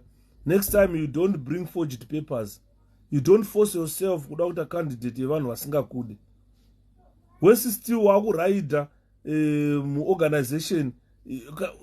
organization yedu, it's voluntary. You are not employed ikoko. Aisi employment agents yekuti unonza mapepa ako unzi ndakwenda unotsvaga basa 𝗵𝗶𝗶. No. And but these days tine problem yeCaptured courts, vanosungwa nani jaji akada kuita kwazvo basa ratopera. Zviri nani basa ripere mukoma richi. Andi muri kuona vana Yudha isu takasiya mabasa, takasiya pension, basa rakapera. Takasiya mabasa, takasiya mapension. Azvire kuti ndaida kusiya kuprison. Guys, ndikataurirai kuti ndiri kuprison ndainakirwa nebasa rangu. I was an instructor, ndikazonda ndikashanda as an accounts clerk and so forth. Rainakidza basa. Every June unoenga dai ndiri kurange nchiridza pfuti. Pfuti dzamakona ndakabata ndakadziridza dzese. Andimona chinakirwa hapana nda kusiya panhu panonakidza kudaro, but because political instability I left the job, but ndiri kungorarama. Kana jaji vakanzi basa rapera nokuti vaita basa ravo havafi, ngavaite majaji. Kana uri jaji anoziva zvaanoita, ita basa rako, dzingwa basa waita proper, waita basa rako properly. Kwete kuda kusvika uisa majudgments ekuti mangwana kana zvakuitwa ma-reviewed unokwanisa majaji anosungwa futi, unogona kuenda jeri nedecision yawakapa. Andimona. Saka propaganda yeZanu ndo iri kuwandisa. Zanu PF thinks they are persuading people to accept certain point or to accept certain things. But Zanu PF little known that whatever they are doing now, they are denting themselves. Varitokuwadza party yavo zviri wese. Majaji akada kurutura madecisions eZanu like what we are witnessing on Job Scala. Izvo zviri kutoisa jaji patight. mangwana kana onze explainer judge kana magistrate anenge akugegedzera. Ita zviri suppose kuitwa. Kana waitwa a victim zvakakwana siyana nebasa racho, go and do something else. Vanotya. Isu tasingatye wanaya atete abi. Taita basa redu, waitukaya kuprison. Ukatasa ndikanze ndanogadha pakati. Ndaita vanhu vachiziva kuti munhu weMDC. But ndanoshanda basa rangu kwakusinga politics. Ndabva kubasa kwanga ndakuenda kupolitics dzangu noenda kupolitics dzangu. Saka iwe uri pabasa pako upinza politics zvashata. And saka majaji kana vachitaura kuti mukoti vakuita politics mukoti instead of vaite politics outside court zvashata. Andiri maona. Saka chatiri kuchemera isusu takuchemera kuti vanhu dzidzisai majaji waya.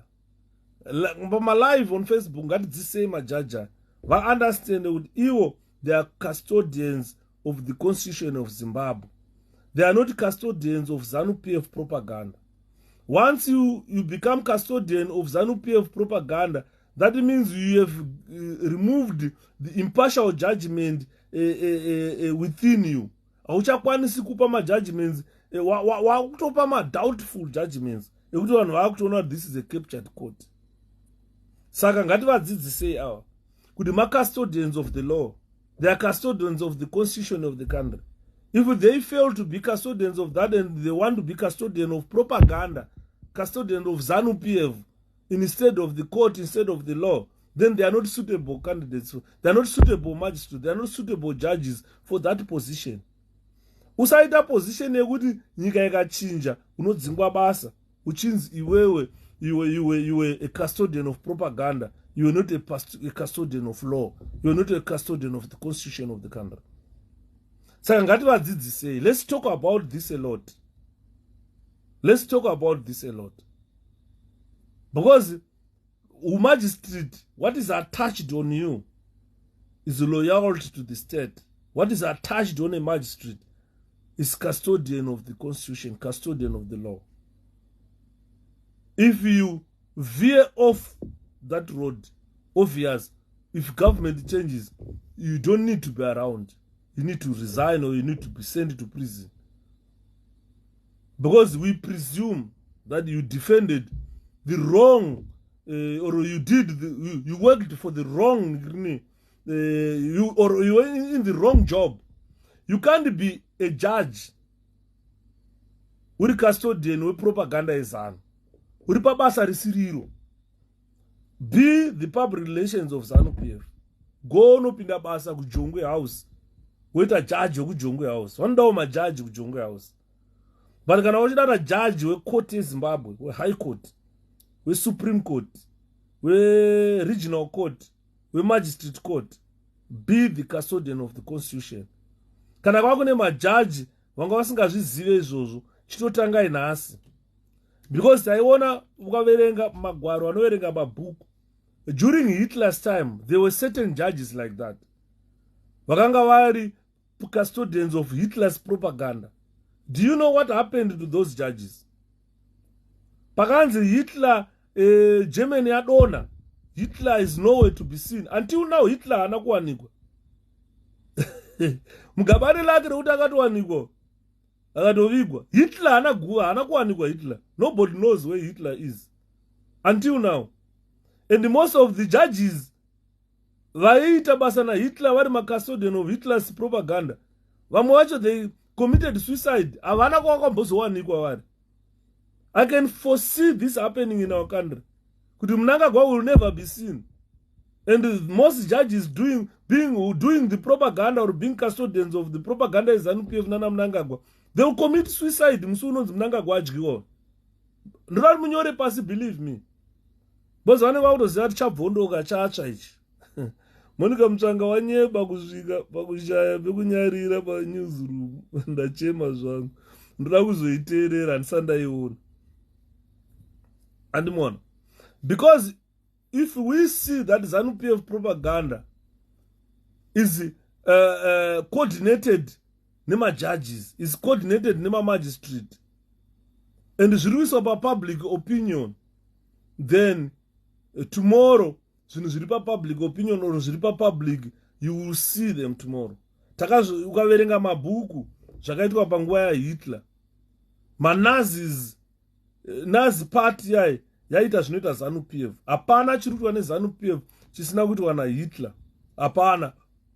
Leadership yaAdolf Hitler yakangoda kufanana neleadership yaEmerson Mnangagwa, yekuti president of a country anomira pachita chevanhu achiadresa rally oti varakasha endai munotamba munovarakasha ikoko. Unoziva kuti wedre kuti kurakasha rere, it encourages violence. So you are setting a Zimbabwean against a Zimbabwean. Exactly what Hitler did. Hitler nekamudhara kake kainzika Goebbels kake. He was the greatest liar, a big liar in this world. Kamudhara kainzi Goebbels. Kamudhara kainzi Goebbels kangofanana na Jonathan Moyo. Iko kaya kangofanana nemupanhu anonzi Benson Matinyarariro yawo. Kuti kana achitaura aone the bad part of whatever he is saying. And on anenge achida kuconvince vanhu kuti Zanu PF ine uchine mukaka. Ndakati mumwe musi kuna mupana Benson Matinyarariro ndikati Zanu PF iyi takaiona usati wazvarwa iwewe. We saw this Zanu PF. Zvinhu zvauri kutaura izvi muZanu PF hazviko. Zanu PF is not a democratic party. Ndikamutaura the current leadership yeZanu PF haina kuchuzwa nevanhu. Idzoka back to 2017 election. Some people died. CIO they died. Soldier they died. Vana Jonathan Moyo vakatiza Zimbabwe vachiridzirwa pfuti. Anduri kuona. Havana kukasukwera dzimba dzakari pfuti kwakarizwa pfuti. Ndakamona chinhonga mabara achimaunganidza achimaverenga makasha aya, empty cartridges, and count them how many munhu achitiza pfuti. And vapedza apo pfuti dzapera kurira kudaro, army yobva yataura kuti Mnangagwa wava president. Abva kudaro akwapoenda vana Nick Mangwana, the current Goebbels weZanu PF. And what they think is, if they paint Mnangagwa a saint or an innocent man, probably they will convince Zimbabweans to vote for him.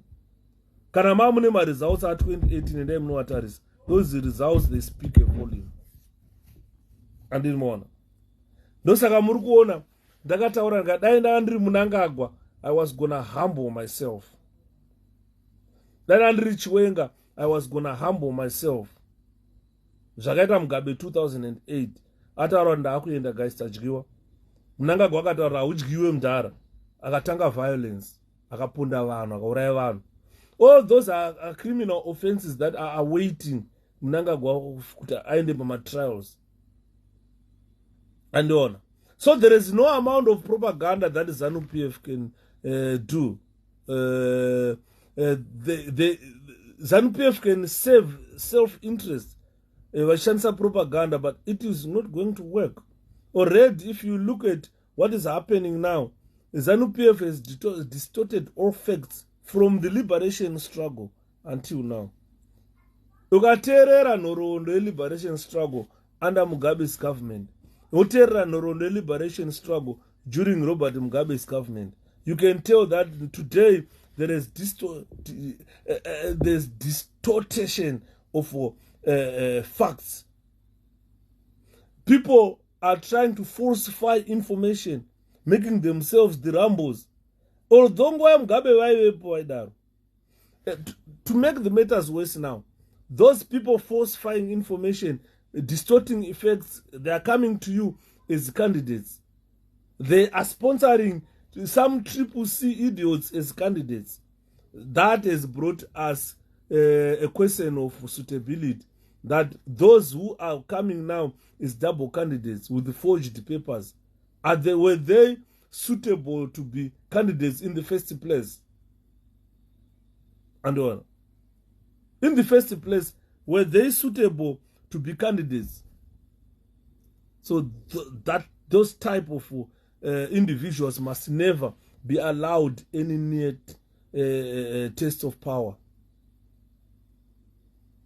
Kutengwa nemari nemasiyaone zvimafazi zvazvo, uchifunga kuti uri kugadzira upenyu hwako, nyika yakachinja, you kill your political career forever. Because even if people wanted to reassign you somewhere else, people are no longer trusting you.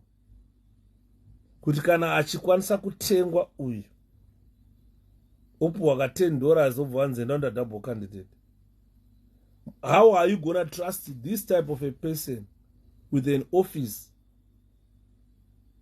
Mumba office yekuti munhu ye aive ane muoffice kana achikwanisa kutengwa ne$10 and more. Saka these people are not enlightened. They are people who serve their self-interests.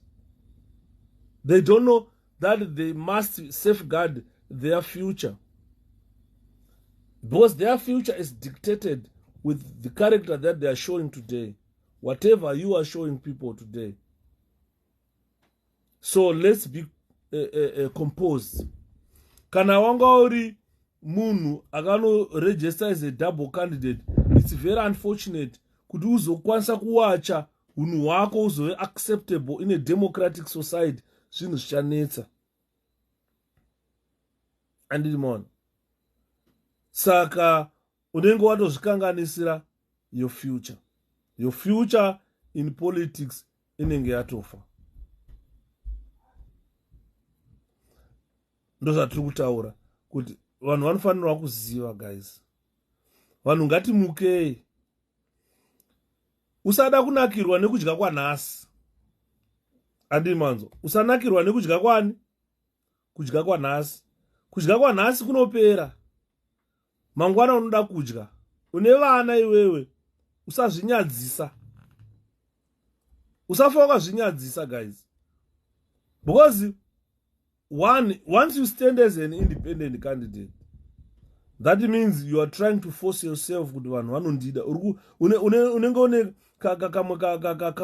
une uri pompous, uri a narcissist, une ka narcissist behavior kekufunga kuti vanhu vari kukuda ivo vanhu vasingakude. Go register as an independent, then you see. And people vanhu vekuzimbabwe vakanakira kuti they respond, baba. Kana vasingakude havakude vanhu vekuzimbabwe, and they respond. Adora. They respond in an honest manner, in an honest way. Yekuti wega unonyatsoona kuti handidiwe. Monzora akazviita izvi. Akaenda akaadresa vanhu. Akati nesiwo maby-elections waya tikutomadawo. Akauya kumaby-elections tikamuratidza true colors.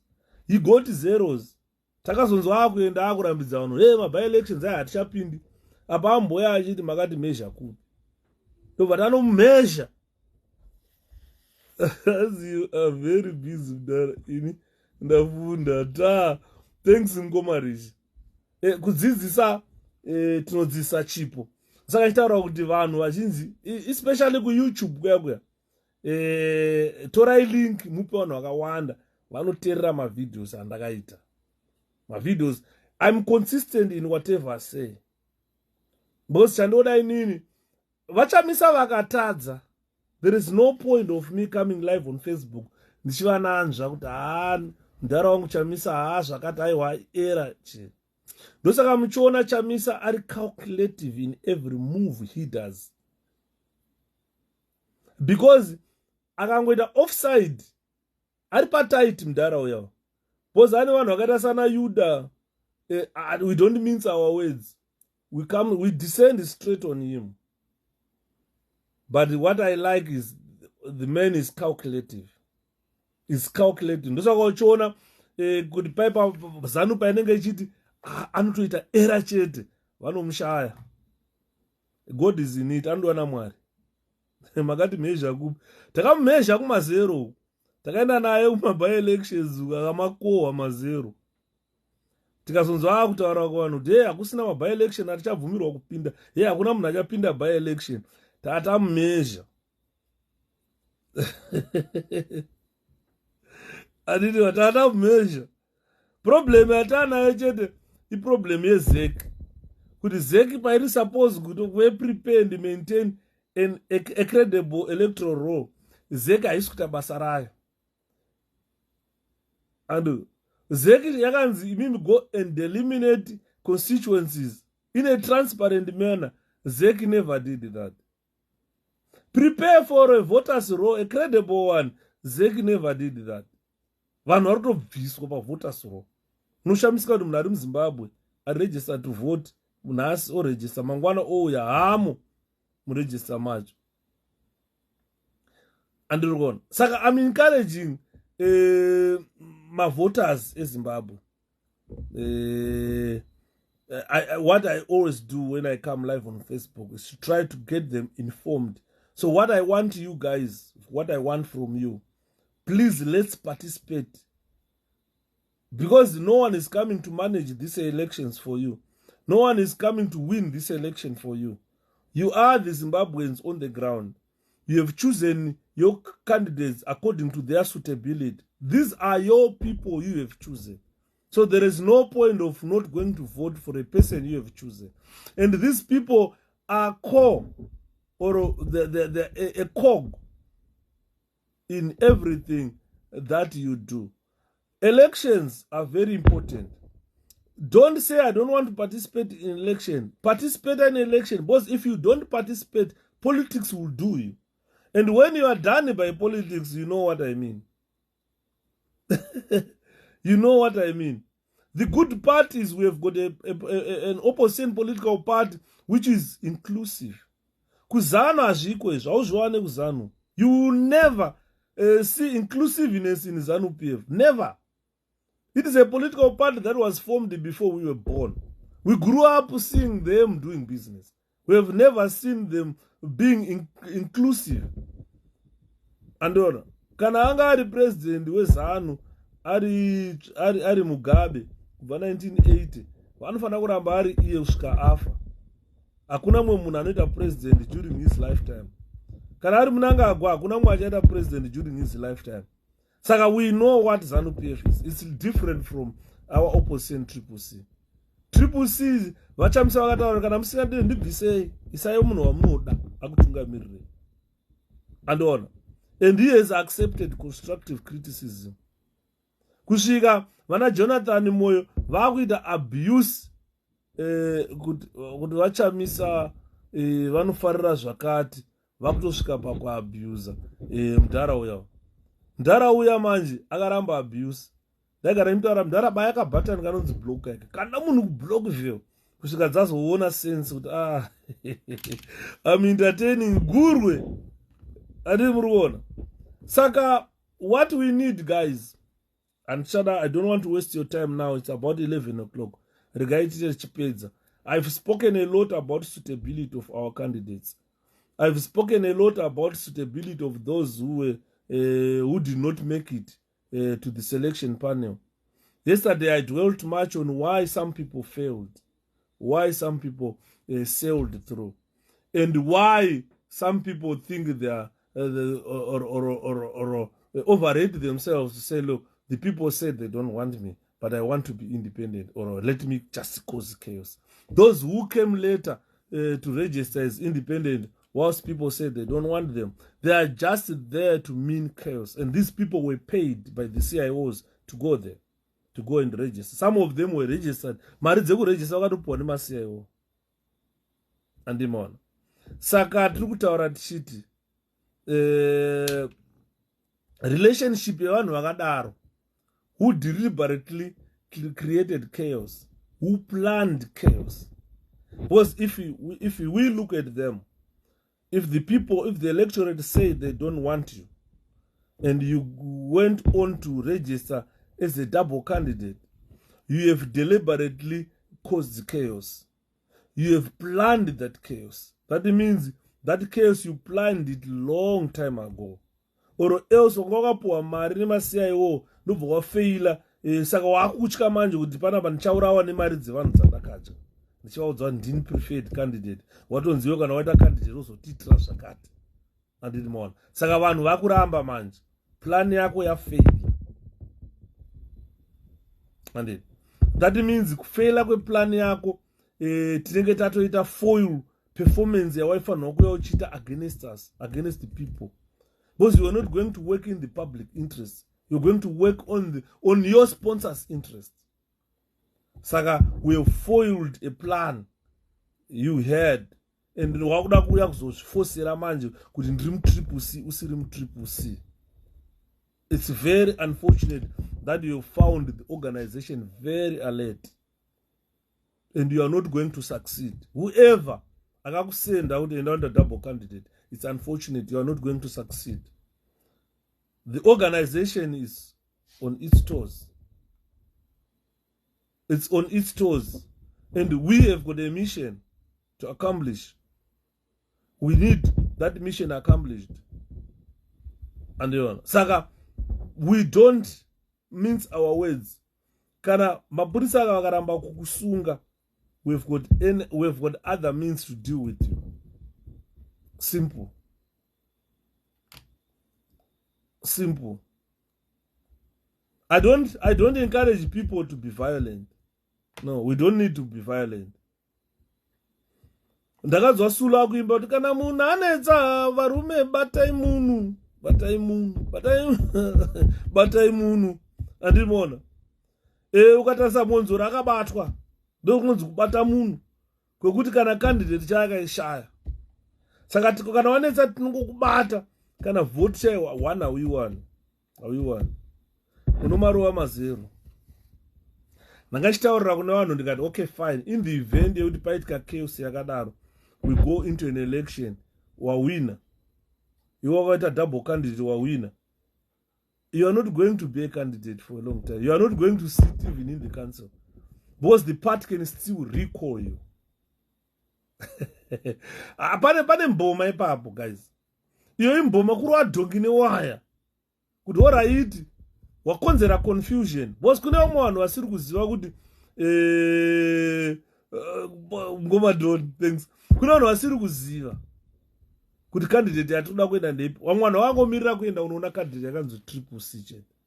Saka ndakandichitaura ndikati pamacandidates etriple C dai zvaibvira isaizita chete uku moisa zita rapresident, musaisa face, isaisa rapresident. Anditi maona kana munhu anetsa varume batai munhu ona batai munhu hanzi bata nechepapo, rova musoro, rova ndari. Thanks Cleo, thanks so much. 260 takandirwa masters panapo. Anditi masters anoyera asvika 500 stars, 760 stars atapiwa nhasi. Rikaendawo mberi tatenda. Saka nyaya yati kutaura panapa varume ndeyekuti we have got other means to deal with that person in the event that the police refused to arrest him.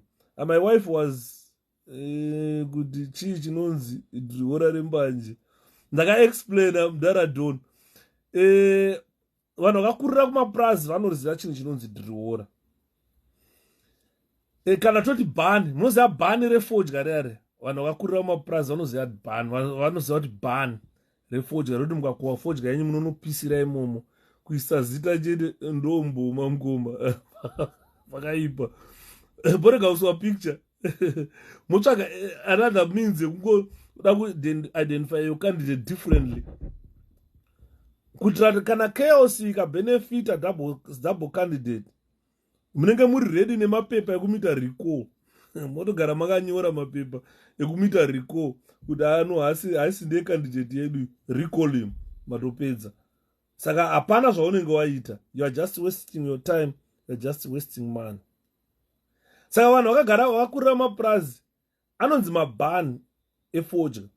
Saka iwe unenge une bhani rembanje ndo rinonzi dhirihora.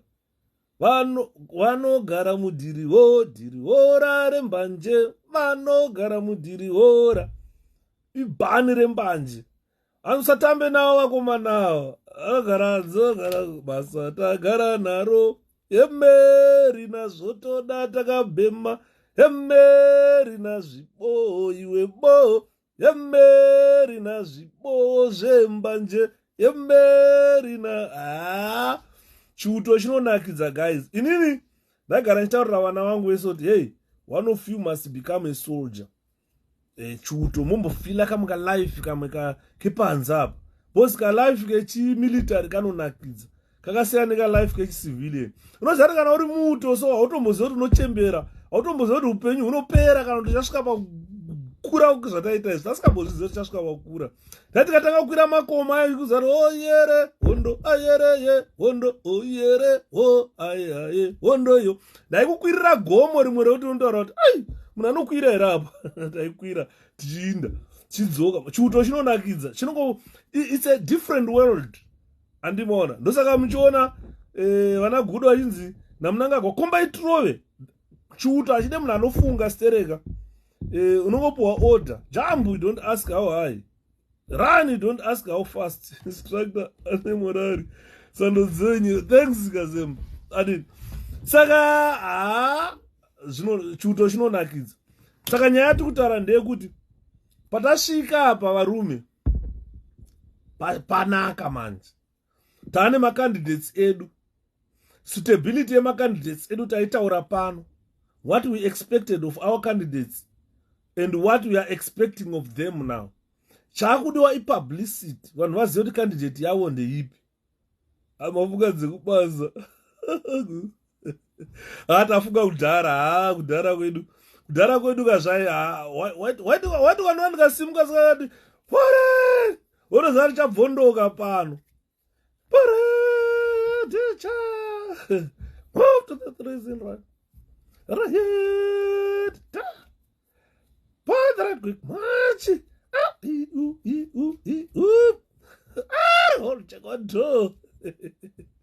No, but I got double mark time. Oh, wait, oh, up, forward. No, but I stand.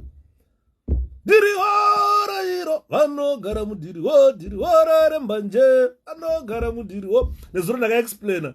Could problem in a diri ora, and they would name chimba in Zidaira, it become awkward. But kana ndakuivi ndakushaura inini ndikati diri ora iro ndoteerera manje ndakuteerera vari kudaira kuti vanogara mudhiri ora vanogara mudhiri ora vanogara mudhiri ora vanogara mudhiri ora ndishora dhiri ora vakomana dhiri ora rembanje iro dhiri ora rembanje iwo vakomana dhiri ora rembanje musatambe navo dhiri ora rembanje dhiri ora vakomana. Aiwa neunobva tapinda ndima takurova ndima. But anyway, chatakuda ipublicity members of parliament edu, it's very important. Ma councilors edu atakasarudza, it's very important. What do you want, man? Yeah? What do you want, Ashi? What are you looking for? Something to drink. We can go buy drinks. What time is it? 1:30. Yeah, I want to get some drinks.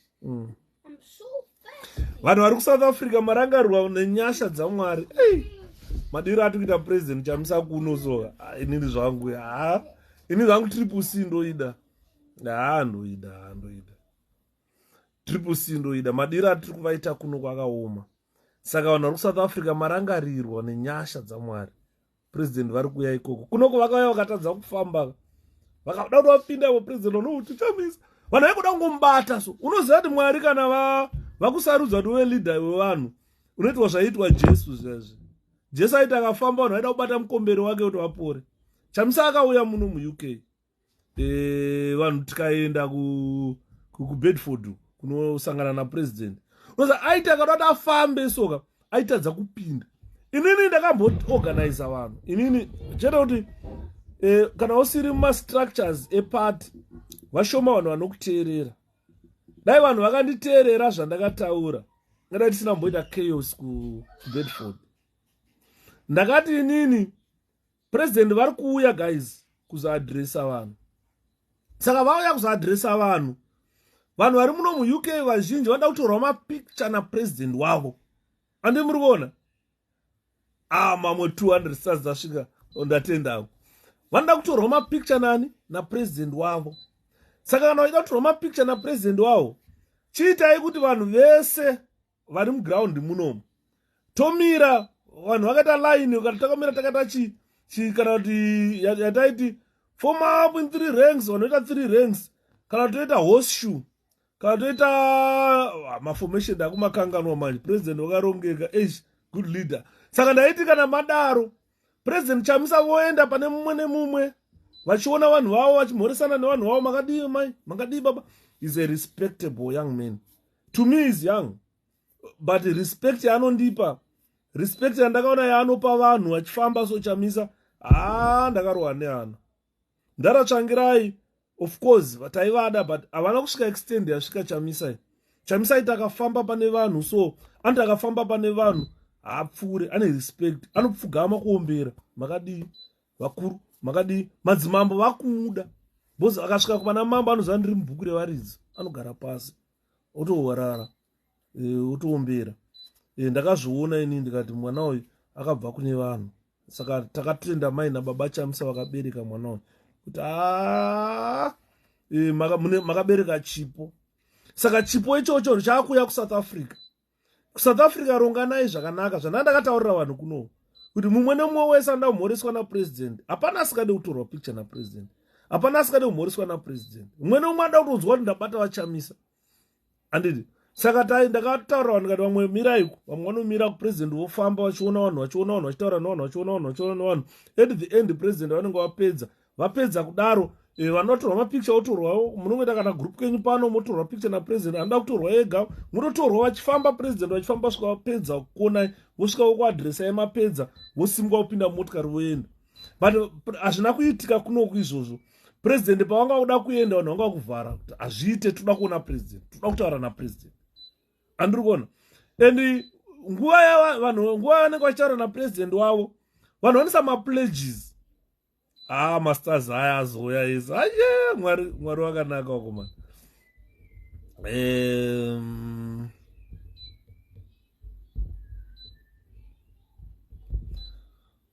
Saka munoona kuti vanhu vanenge hanzi ngavauye takaperera mangwana. Ndozvati kutaura kuti rongekai zvakanaka. Thanks atete Judy.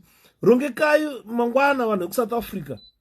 Vanoda kutorwa mapicture napresident. Make sure there is enough security chat yekuti hapana achazoburitsa banga kana pfuti. kuSouth Africa tokuziva kuti kunogara zvigevenga zvimwe zvine mapfuti, zvimwe homwe zveZanu PF, zvigevenga zvizere ikoko. Saka be vigilant chete guys, kuti muone kuti haasi kukuvadzwa here. He is our only source of hope. I appeal to the people of Zimbabwe and South Africa kuti paanonga achifamba president pai rongekai moto mukaita chaos munouraisa president. Ndakataurira vanhu kunoku ndikati chaos yaitika ikai, tine rombo rakanaka kuti muno muUK mune security yakati otherwise taibaisa president nebanga kana kumupfurisa nepfuti. Saka kuSouth Africa I know kuti inzvimbo yakashata. Kana muri open ground rongekai, president anomhoresa, mungada kumhoreswa mese muri million or 10,000 vari kuya kuzomuona, anokumhoresa imese. Andimona chamisa is capable of doing that. Saka kungorongeka, mukarongeka chete, kana mukati munogara pasi president vachifamba vachikuonai vachitaura nemi, vanda mapledges avo, itai mapledges avo. We are going into an election where we need funding.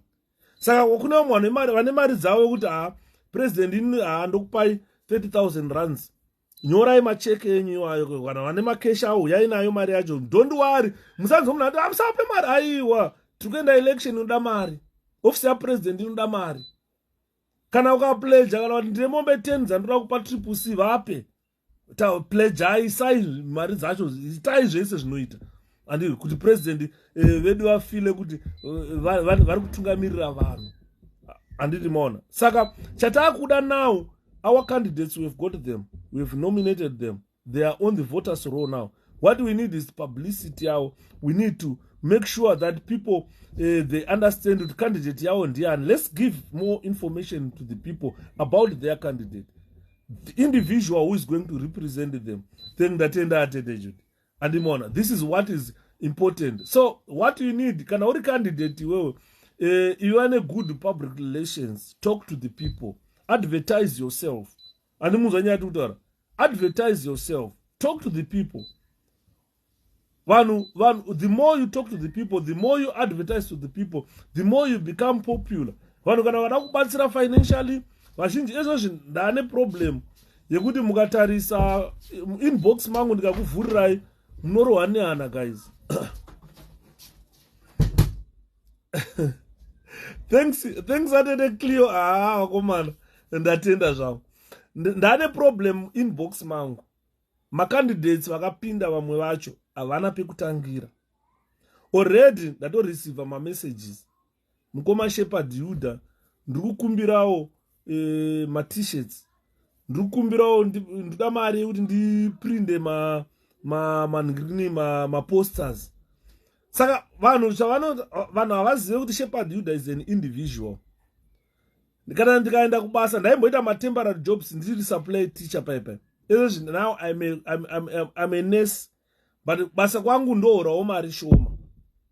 And ndiri nurse asi ndohorawo mari shoma. Saka mari yandohora shoma iyoyo ndikatora mari yandohora ndikapa vanhu macandidates edu kuti iwe oita zvakati. Azvireva kuti handisi kukupai ndikahora ndogona kudimbura kuti mumwe ndomupa $40, mumwe ndomupawo $20, mumwe ndomupawo $10. Ndosarawo nemari yondichengeta vana, ndoteererawo rendi, ndodawo insurance yemota, ndodawo fiwo yekuenda kubasa, ndodawo kudya and so forth. Yangu ndega inini I can't afford to finance macandidates ari kuuya kuinbox kwangu. Ndikureceive messages ekuti kana ukamatarisa so unoti zvakaoma. Macandidates edu mazhinji vakapinda apa havana chavanacho, havana mari. Havana mari kunyange yekuprinda t-shirts havana. Maposters kuti azikanwe kunzi uyu ndiye candidate 𝗵𝗶𝗶𝗶 hapana. Ande muri kuona. Saka tine problem. Ndosaka ndiri kutaura kuti go to the people. Have good public relations. Vanhu vanokubatsira. Handiani ari kumirira mabvuku kusisi kozi kunasa kupwanya. Kwakaiswa tone mfeso yekumabvuku yanonzani. Makondipawo nditsvage futi ngirikini yangu.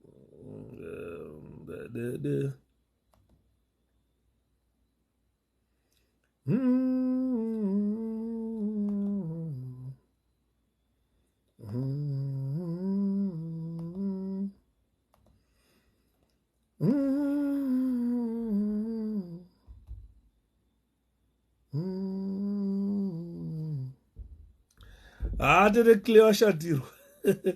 𝗍𝗵𝗱𝗶𝗶 hanzi munyaradzi. Munyaradzi kufa hakutizwi. Ndiye akaiswa kumabvuku. Anonzi munyaradzi kufa hakutizwi.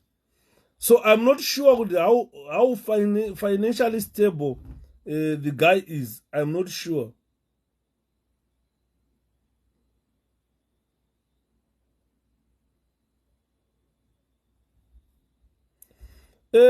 Akomana kumwe kudzidza soka. Kudzidza kumwe akubatsiri. Tine munhu anonzi Professor Jonathan Moyo. Ndoda kumubatsira Professor Jonathan Moyo. Sometimes makore avakadzidza ava vanhu vazhinji vaingonzi pai madegree vawande. Zvasiyana nezvinezvo kuti unofanira kuve a competent degree holder. Ndaona achinyora paTwitter hanzi the fact that triple and double candidate nominations actually involve individuals who are its members. Regai ndimubatsire mudharaunda. Munhu anonzi member yeparty CCC haina membership card yekuti uzive kuti iyi member yedu yaisi member yedu. Zvakangonzi munhu wese a citizen is a member yeCCC. Saka nevamwe vanhu vari kubva kuZanu vachiclaima vari kuita madouble candidates kwedu. Andoona. Saka the selection was not opaque. It covered the people of Zimbabwe. It covered the people of Zimbabwe. Saka batsirayo munhu anonzi Jonathan Moyo. Boss ndakatoona kuti kana timuti ndi professor wei pfungwa dzake adzinyanyoshanda. Vanhu vakanzwa ndichinotaura vandofunga kuti Shepherd is a professor. Ndanzwa achitaura Jonathan Moyo anga achitaura nyaya dzekuti Zanu PF so far yawina 53 awards. Batsirai mudharaunda anonzi Jonathan Moyo. Mubatsirei. There is nothing new. Kuti opposition kubva 2000 taitofela kuisa mawards taitofela kuisa macandidates mawards akawanda kubva 2000. I think this year ndo patatofela kuisa macandidates just 53 wards. At one time takatosa 91 wards. I think it was 2008 patakatadza kuisa 91 wards. Zanu PF already yakatanga ne 91 wards. But that does not mean it's victorious to Zanu PF. So this year is murikuona how things are being done by FAZ. And musanyepero kunzanzi triple C yakashaya macandidates. Ndo zvavaimbotaura vana Jonathan Moyo. Vachi triple C yakashaya macandidates. Takatonzwa vachinyorana naHopo kuti hanzi triple C iri kutoshaya members of parliament vada kumira as candidates for triple C. Surprisingly, makaona kuti tine how many macandidates atinawo. Hapana constituency isina candidate. But vanhu vanga vatobhilivhiswa namusoro bhangu kuti hanzi vanhu ve triple C vanhu vari kuramba kumirira triple C kumaruzevha. Saka takatotadza kuziva kuti vanhu vainzi vari kuramba kumirira triple C kumaruzevha ndevapa. Look at it today. Kuti how many people we have got 210 constituencies. Those 210 constituencies dzatinadzo dzese hapana constituency isina vanhu isina candidate. 210 candidates tinadzo. But vana Jonathan Moyo vakafamba vaitaura kuti vanhu vari kuramba kumirira triple C. Triple C yashaya macandidates. Adiona? Saka ezvezvi vashaya manje triple C yaloda macandidates kwese. Yaloda macandidates kwese. Vakushaya zvekunyora. Saka let's be wary of vanhu vakata seva vavo. Let's be wary. Don't follow them. Don't buy their propaganda. Don't follow them. Don't buy their propaganda.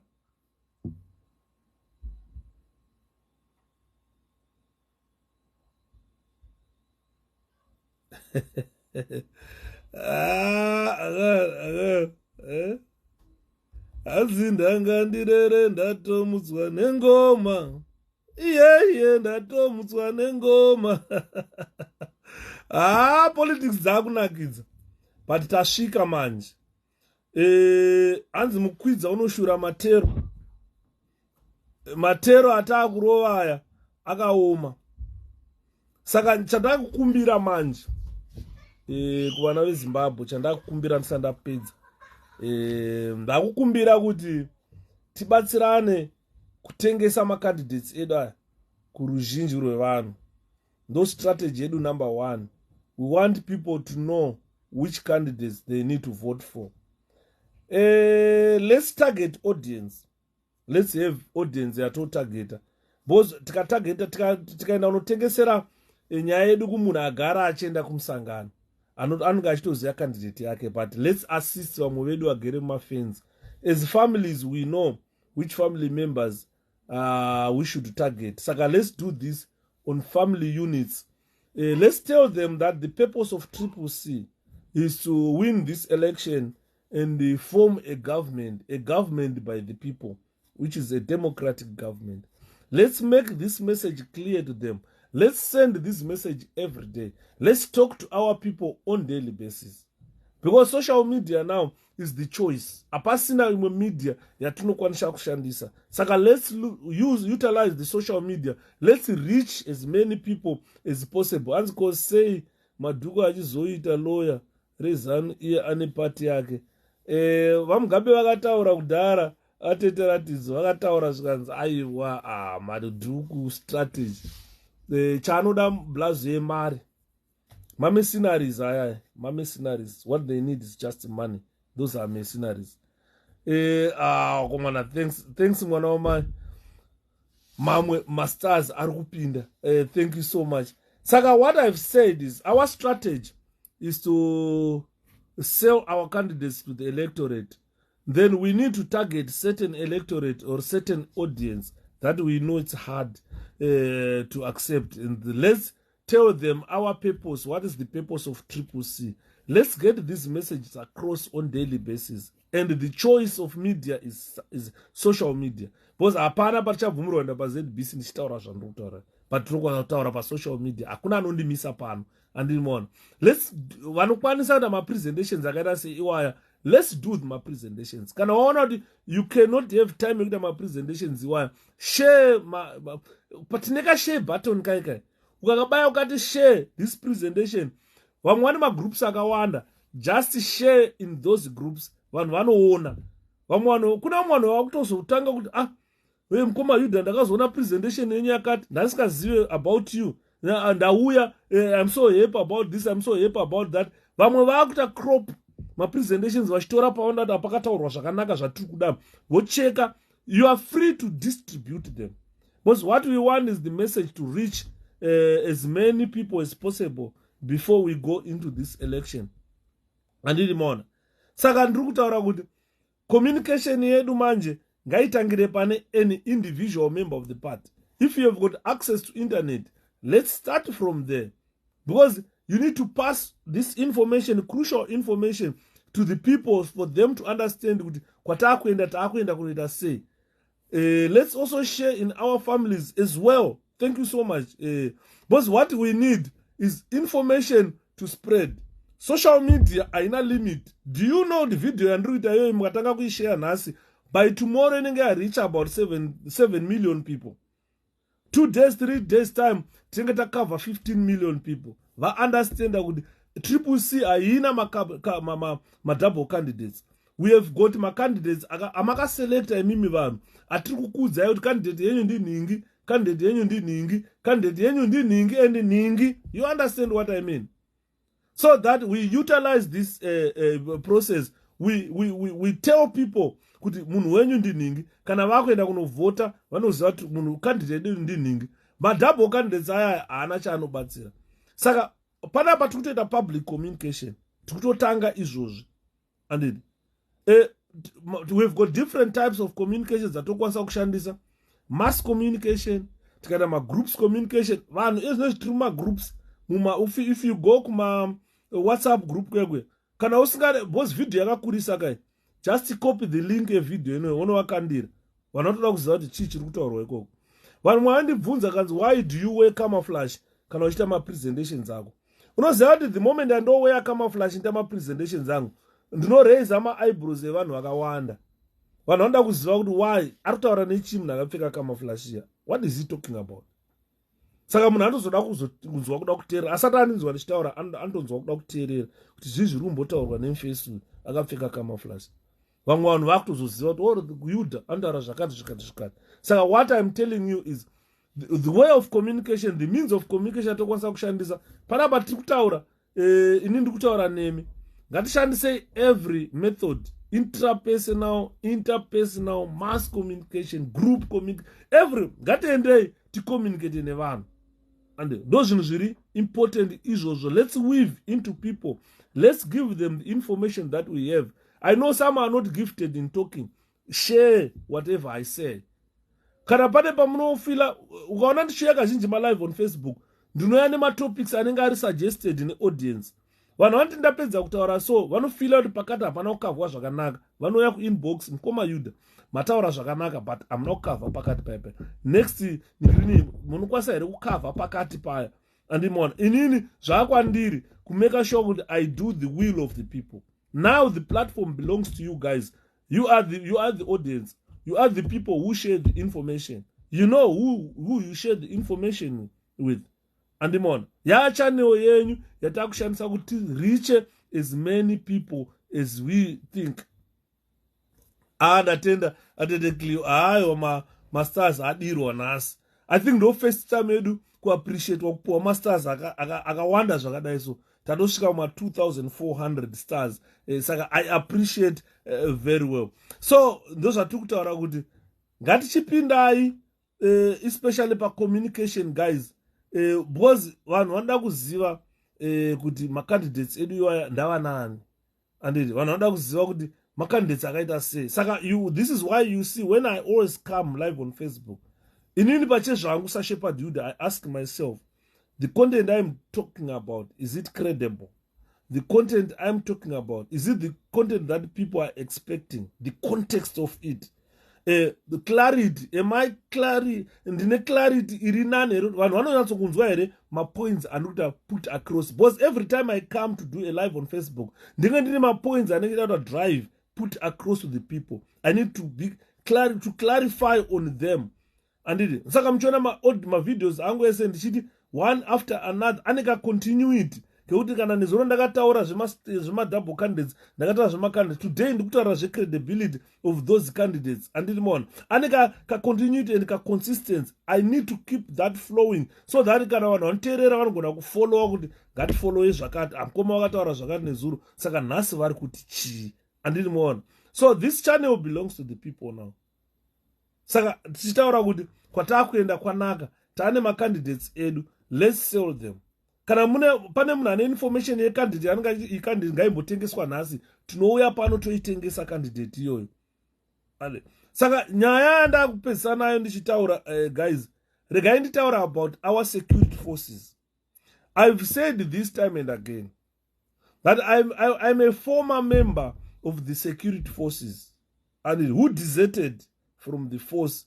I did not desert because I wanted to desert, but the force was no longer serving its purpose.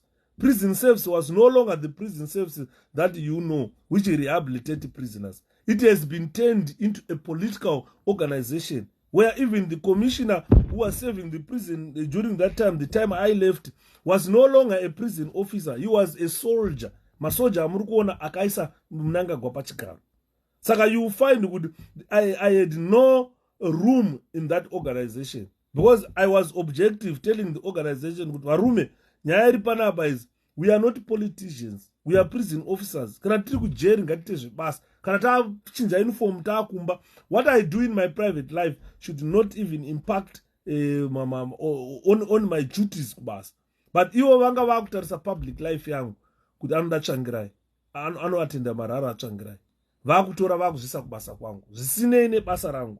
So the next thing is my life was in danger. Chachasara kungoonekwa ndakaora chinzi Shepherd was assassinated, but Mwari vane nyasha vakangondibvisa mumaoko evanhu vakashata andimona. Saka kubva kwandakaita kuprison ndauya ndaane social responsibility to tell people zviriko ikoko, to tell people what we expect. Ndosaka muchiona vanhu vazhinji vamwe vanomboya vachindithreatena, udzoke kuno kuZimbabwe, tichakubata. Ukamubvunza undithreatena kuti uchandibata. What? Chandakakutadzira iwewe personally nditaurira. Hapana, anongonzwa kuda kundiuraya, ngonzwa dai ndamuuraya. Anongonzwa dai ndamuuraya. Ukamubvunza uda kundiurayire chi? I was an employee of the government. You never employed me. Ndaishandira hurumende, ndasikashandire iwewe. Uda kundiurayira opinion yangu kuti handidi government yakashata, ndoda government yegutsa ruzhinji inogutsa vanhu. Uda kundiurayira izvozvo. As Banguru ini, I only discovered you today on YouTube. Ndakauya pano cause as a black woman in Europe. My funnies. Thank you, Adedekilo. Thank you so much. Andidi Mruon. Saka, if we continue to share the information, definitely, tunaenda kure. We reach so many people. If we reach so many people, totoziva kuti tasvika pataakuda. Ndakataura nezuro ndikati, our major aim is to win elections and form a transparent government. Andishatauri kuti ndakataura nani. I don't want kuti vanhu vazive ndakataura nani. I spoke to someone very important yesterday but one.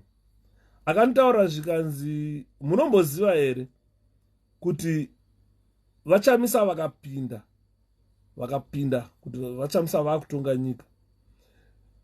Pasi rese kune ma-investment who are ready to invest in Zimbabwe. Who are ready to invest in Zimbabwe. Zvikanzi nyika iyaya within 5 years munontaurira vachamisa vapinda. Things will change. And saka tiri kutarisa kuti zvinhu chii chakamira muZimbabwe at the moment. Ukatarisa human resource management yakamira. Financial management yese yakamira. Zero production munyika. Ukabvunza Mutuli Ncube kuti uri finance minister wechi wema-toll gates. Anoswera achiincrease ma-toll gates. Mtule Nwansora itara nyaya kuincrease ma-tool gates. Atenda atende Cleo. Eustace vaatanga kuya panapa haana mboisa kana 1 star. Tarisaone ma-stars adirwa panapa nhasi Eustace. Tarisaone Premier Award ye-masters yadirwa pano.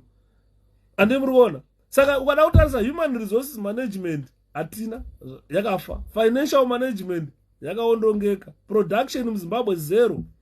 But we have got a finance minister. 0 production. Marketing of the country 0. Business wise Zimbabwe haina ma-businesses. Hakuna chiri kubuda ma-industries hakuna muZimbabwe. Ukatasa media yatinayo iHerald chete. Tine 1 TV as a country. Andiriona. Saka totaza tikatasa ma-strategic points yacho yekuti Zimbabwe inyika ichanzi inowanawo ma-employees kuti uzonziwo uri any employee muZimbabwe, the chances are 0.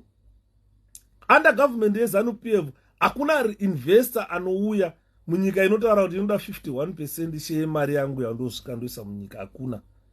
Zinoti Zimbabwe as a country chaichayo dai yanga ine company haina kana inonzi customer relationships haina 0.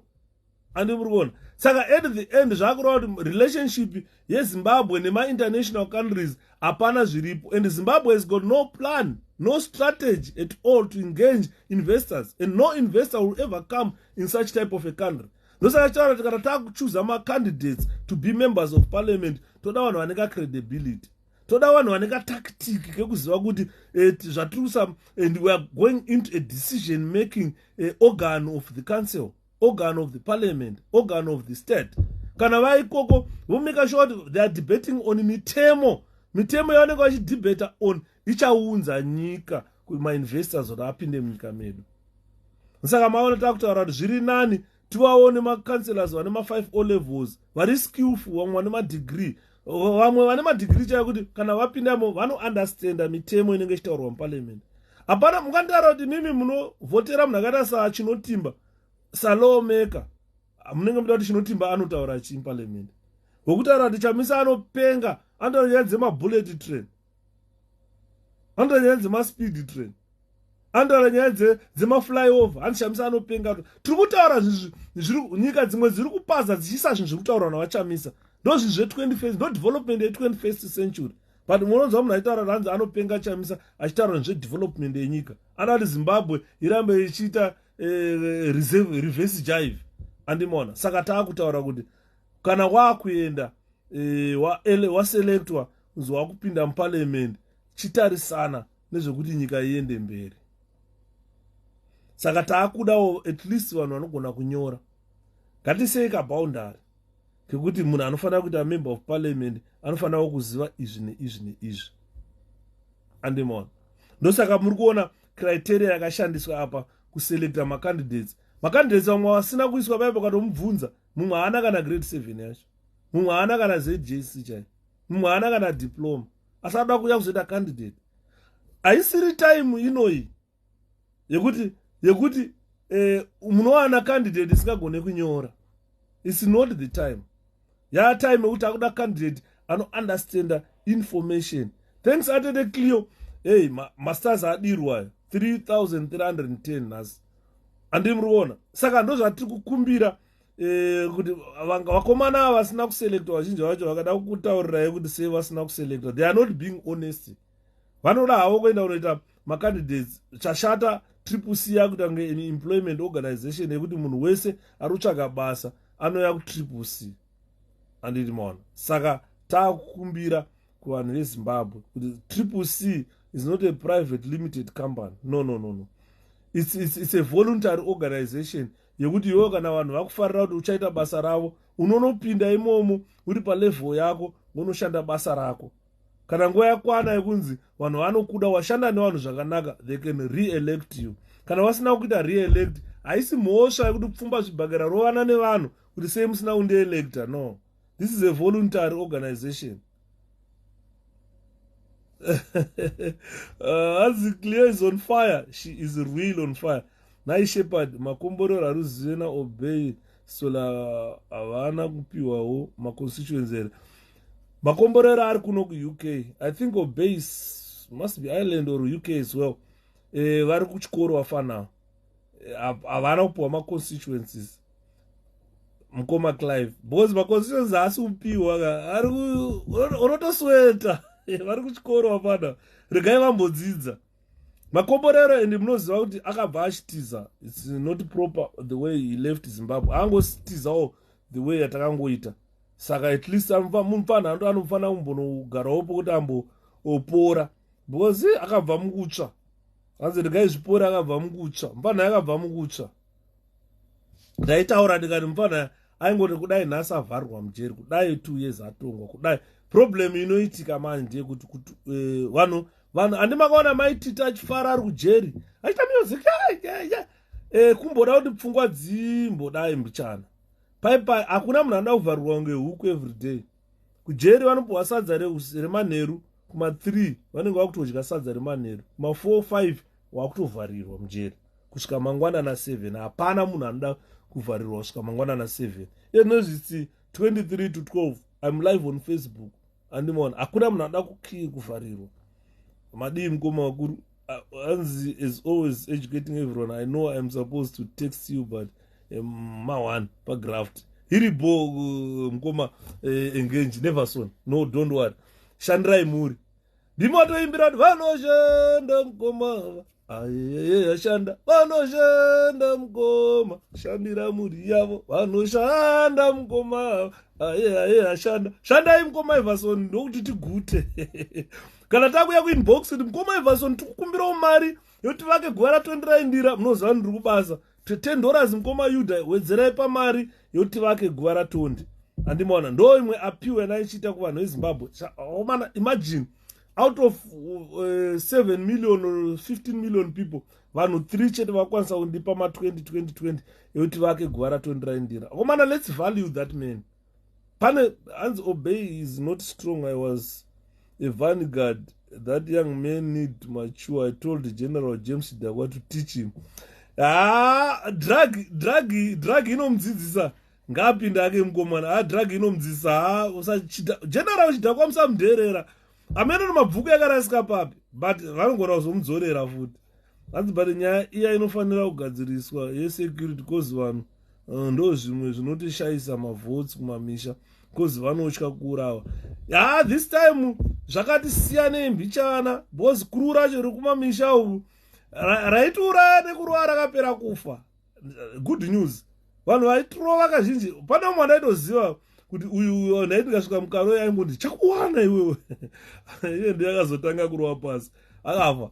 Saka ruzhinji rwacho rwembombera dzaiuraya vanhu nekurova vanhu dzedze dzakasangana nazvo dzakarova pasi handiti maona. Saka ladies and gentlemen tataurisa panapa nhasi at least taunderstand the credibility yema-members of parliament edu vatakuda kuti hazitotopinzirai ari mapounds nekuti tiritese kuno panyaya yatonde ndo chokwadi nyaya yatonde ngatikandei mapounds wakomana ngati please ndiri kuapila because tikarega kuvaka guva ratonde myself ndakafenda kuona my brother's friend achitokambena hake mngomana nyaya tikarega kuvaka guva ratondera indira we are shooting ourselves on the foot guys and I don't want to lie.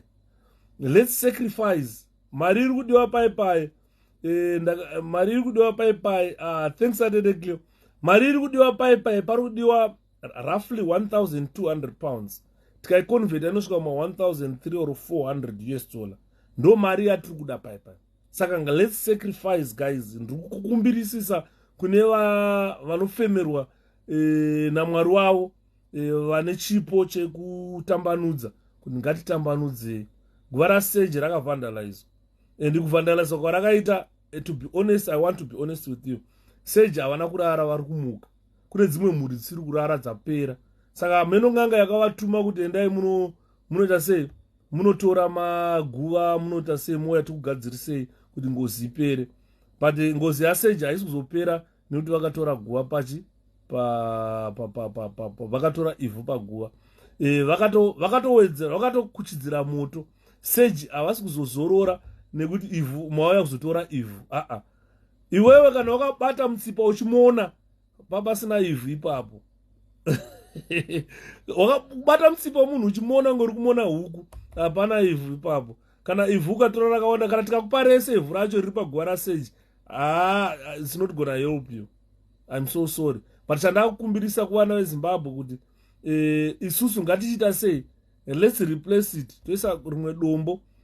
Vakatarisa vakamuuraya varipo, vachizviona varipo kuti vanhu vaive vakanda rimwe dombo futi. And this time kana takanda dombo hatisi kuzoisa dombo chete, tichaisawo chivanhu, tichawedzerawo chivanhu kuti vanhu vanyatsokuona kuti kana akauya akada kuribvisa beta kumuona akanamira padombo ipapo, kuti vanhu vazoona kuti chidya vanhu ndiani, asingabvi kumakuva ndiani.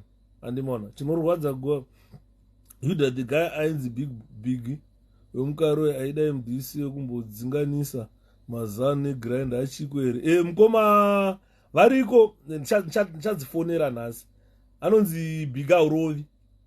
He's a former soldier. Vanhu havazive kuti big aive musoldier. Aive musoldier. We grew up chimona akapfeka macamouflage. Aive musoldier big. Anonzi 𝗵𝗲𝗆𝗶𝗶. Is my brother. Takakura ndo vamukoma vedu takakura tichiona munana karo imemo. Tingaisa mari sevana vevhu. Atete Cleo. Vazhinji vanhu vakati ngatitema 20 pounds tikaita vanhu 100 ne20 pounds tinenge taraisa kana kuma 2000 chaipo, but inenge yapfuura mari yatiri kuda. Saka so far tine vanhu 3 vakaisa ma2020 nevanhu 3 chete. Saka tasarwa nevanhu about 97 vatiri kuchema kuti pavanhu 3 vaisa apa tikukumbira, because pari kudiwa ipo $1,300 to $1,300 or 4. Saka takati isusu tikasari mapounds inotipa iyo 1,000, tikauta 1,200 ari mapounds, tikaiconvert inosvika kuma $US atiri kuda. Saka vanhu sofa vandipa i3, I'm not going to name them because vanhu vakaramba kuti tinoda kutaura. Saka tiri kuchema kune hama vana Australia, UK, America, Canada, kupi. Toziva kuti isusu tiri outside the country zvinogona kutiremera. Even vari muSouth Africa, ndikakuudzai kuti pandakashayikirwa nemwana apa I received ma 50 pounds 3. One akabva kuSwaziland, 2 akabva kuSouth Africa. 50 pounds ndichipuwa nemunhu ari kuSouth Africa. Saka you find kuti tikada kunyatsoita tsoro dzedu chaidzo pamwe hatizosviki vanhu 100, tokona kuita vanhu 50 tichibvisa ma 50 pounds pamunhu. Zvinoita inini ndiri kubvisawo yangu ipapo. Saka ndiri kuti ngatingobatanidzai. Hanzi yes you pin it, that guy 𝗵𝗲𝗆𝗆𝗆 deserves more. Dzakambosara kuMDC, but I don't think dziri kuMDC mukoma 𝗵𝗵𝗆𝗆𝗆𝗆. Dai ndikaenda kukaroi taiswera tiri pamba padzo parodhika. Youth yeZanu chainakidza manje kuti youth yeZanu yemukaroi chaimo hapana aimuataka big. Vanhu vaitomuataka vaitobva somewhere, vaitotorwa kubva nana Madiro, vaitorwa kubva kumaruzevha vachiuya vachimuataka. But vaiti kana wamataka iye kana asimuka big aipinda muZanu PF head office cheche district achipinda achibvisa vanhu veMDC vanga vabatwa mweya uya murume. Andokumbirawo PayPal something sorry. Alright atete ndokusenderai PayPal yangu ku ngrini kwenyu. Ndichakuisirai ku inbox. PayPal, I think PayPal iri easy zveshuwa. Vanoda kushandisa PayPal toshandisa PayPal. Ndikasungwa Sara uchengete vana. Iho ndo muchengete vana. Kakaindichemedza ndikakaimba vatsvangirai muchengete vana. Hanzi tikasungwa Sarai muchengete vana. Hakaindi ndikakaimba kaindichemedza. Ndaibva ndafunga toenderai ndira. Chinondirwadza ndechekuti every year ndaiuya panapa tata kuti towards Christmas toita live on Facebook, toraise mari, taitengerawo vana Rafi, tomutengerawo rice, tomutengerawo huku kuti vana vatonderai ndira vangofilawo kuti baba varipo. Ndikakuratidzai messages ari kubva kumukadzi waTonde. Munochema. Towards 14 May akandisendera message. Akati Shepherd, asi matokanganwa kare, saka Tonde akatoenda akatorova. Ndakachema. Ndakatadza kana kumupindura. Because aiziva kuti every year taitoita fundraising kekuti totsvaga mari, totenga kana rice, totenga kana chicken, topawo mhuri yaTonderai ndira kuti nhasi dyaiwo chingwa. Muri nherera vana, tatisingakanganwe our fallen heroes. But this year zvakarema, hatina kuti zvatakakwanisa kuita. But tiri kuchema pari kuti dombo reguva rabviswa, ivhu reguva rabiwa. saka taakumhanya futi varume kuti titsvage mari tiunganidze tise rimwe dombo. Zviri important, especially if you are in this struggle, because kunyange uriwo ukaurawa tikakukanganwa hatina zvataita.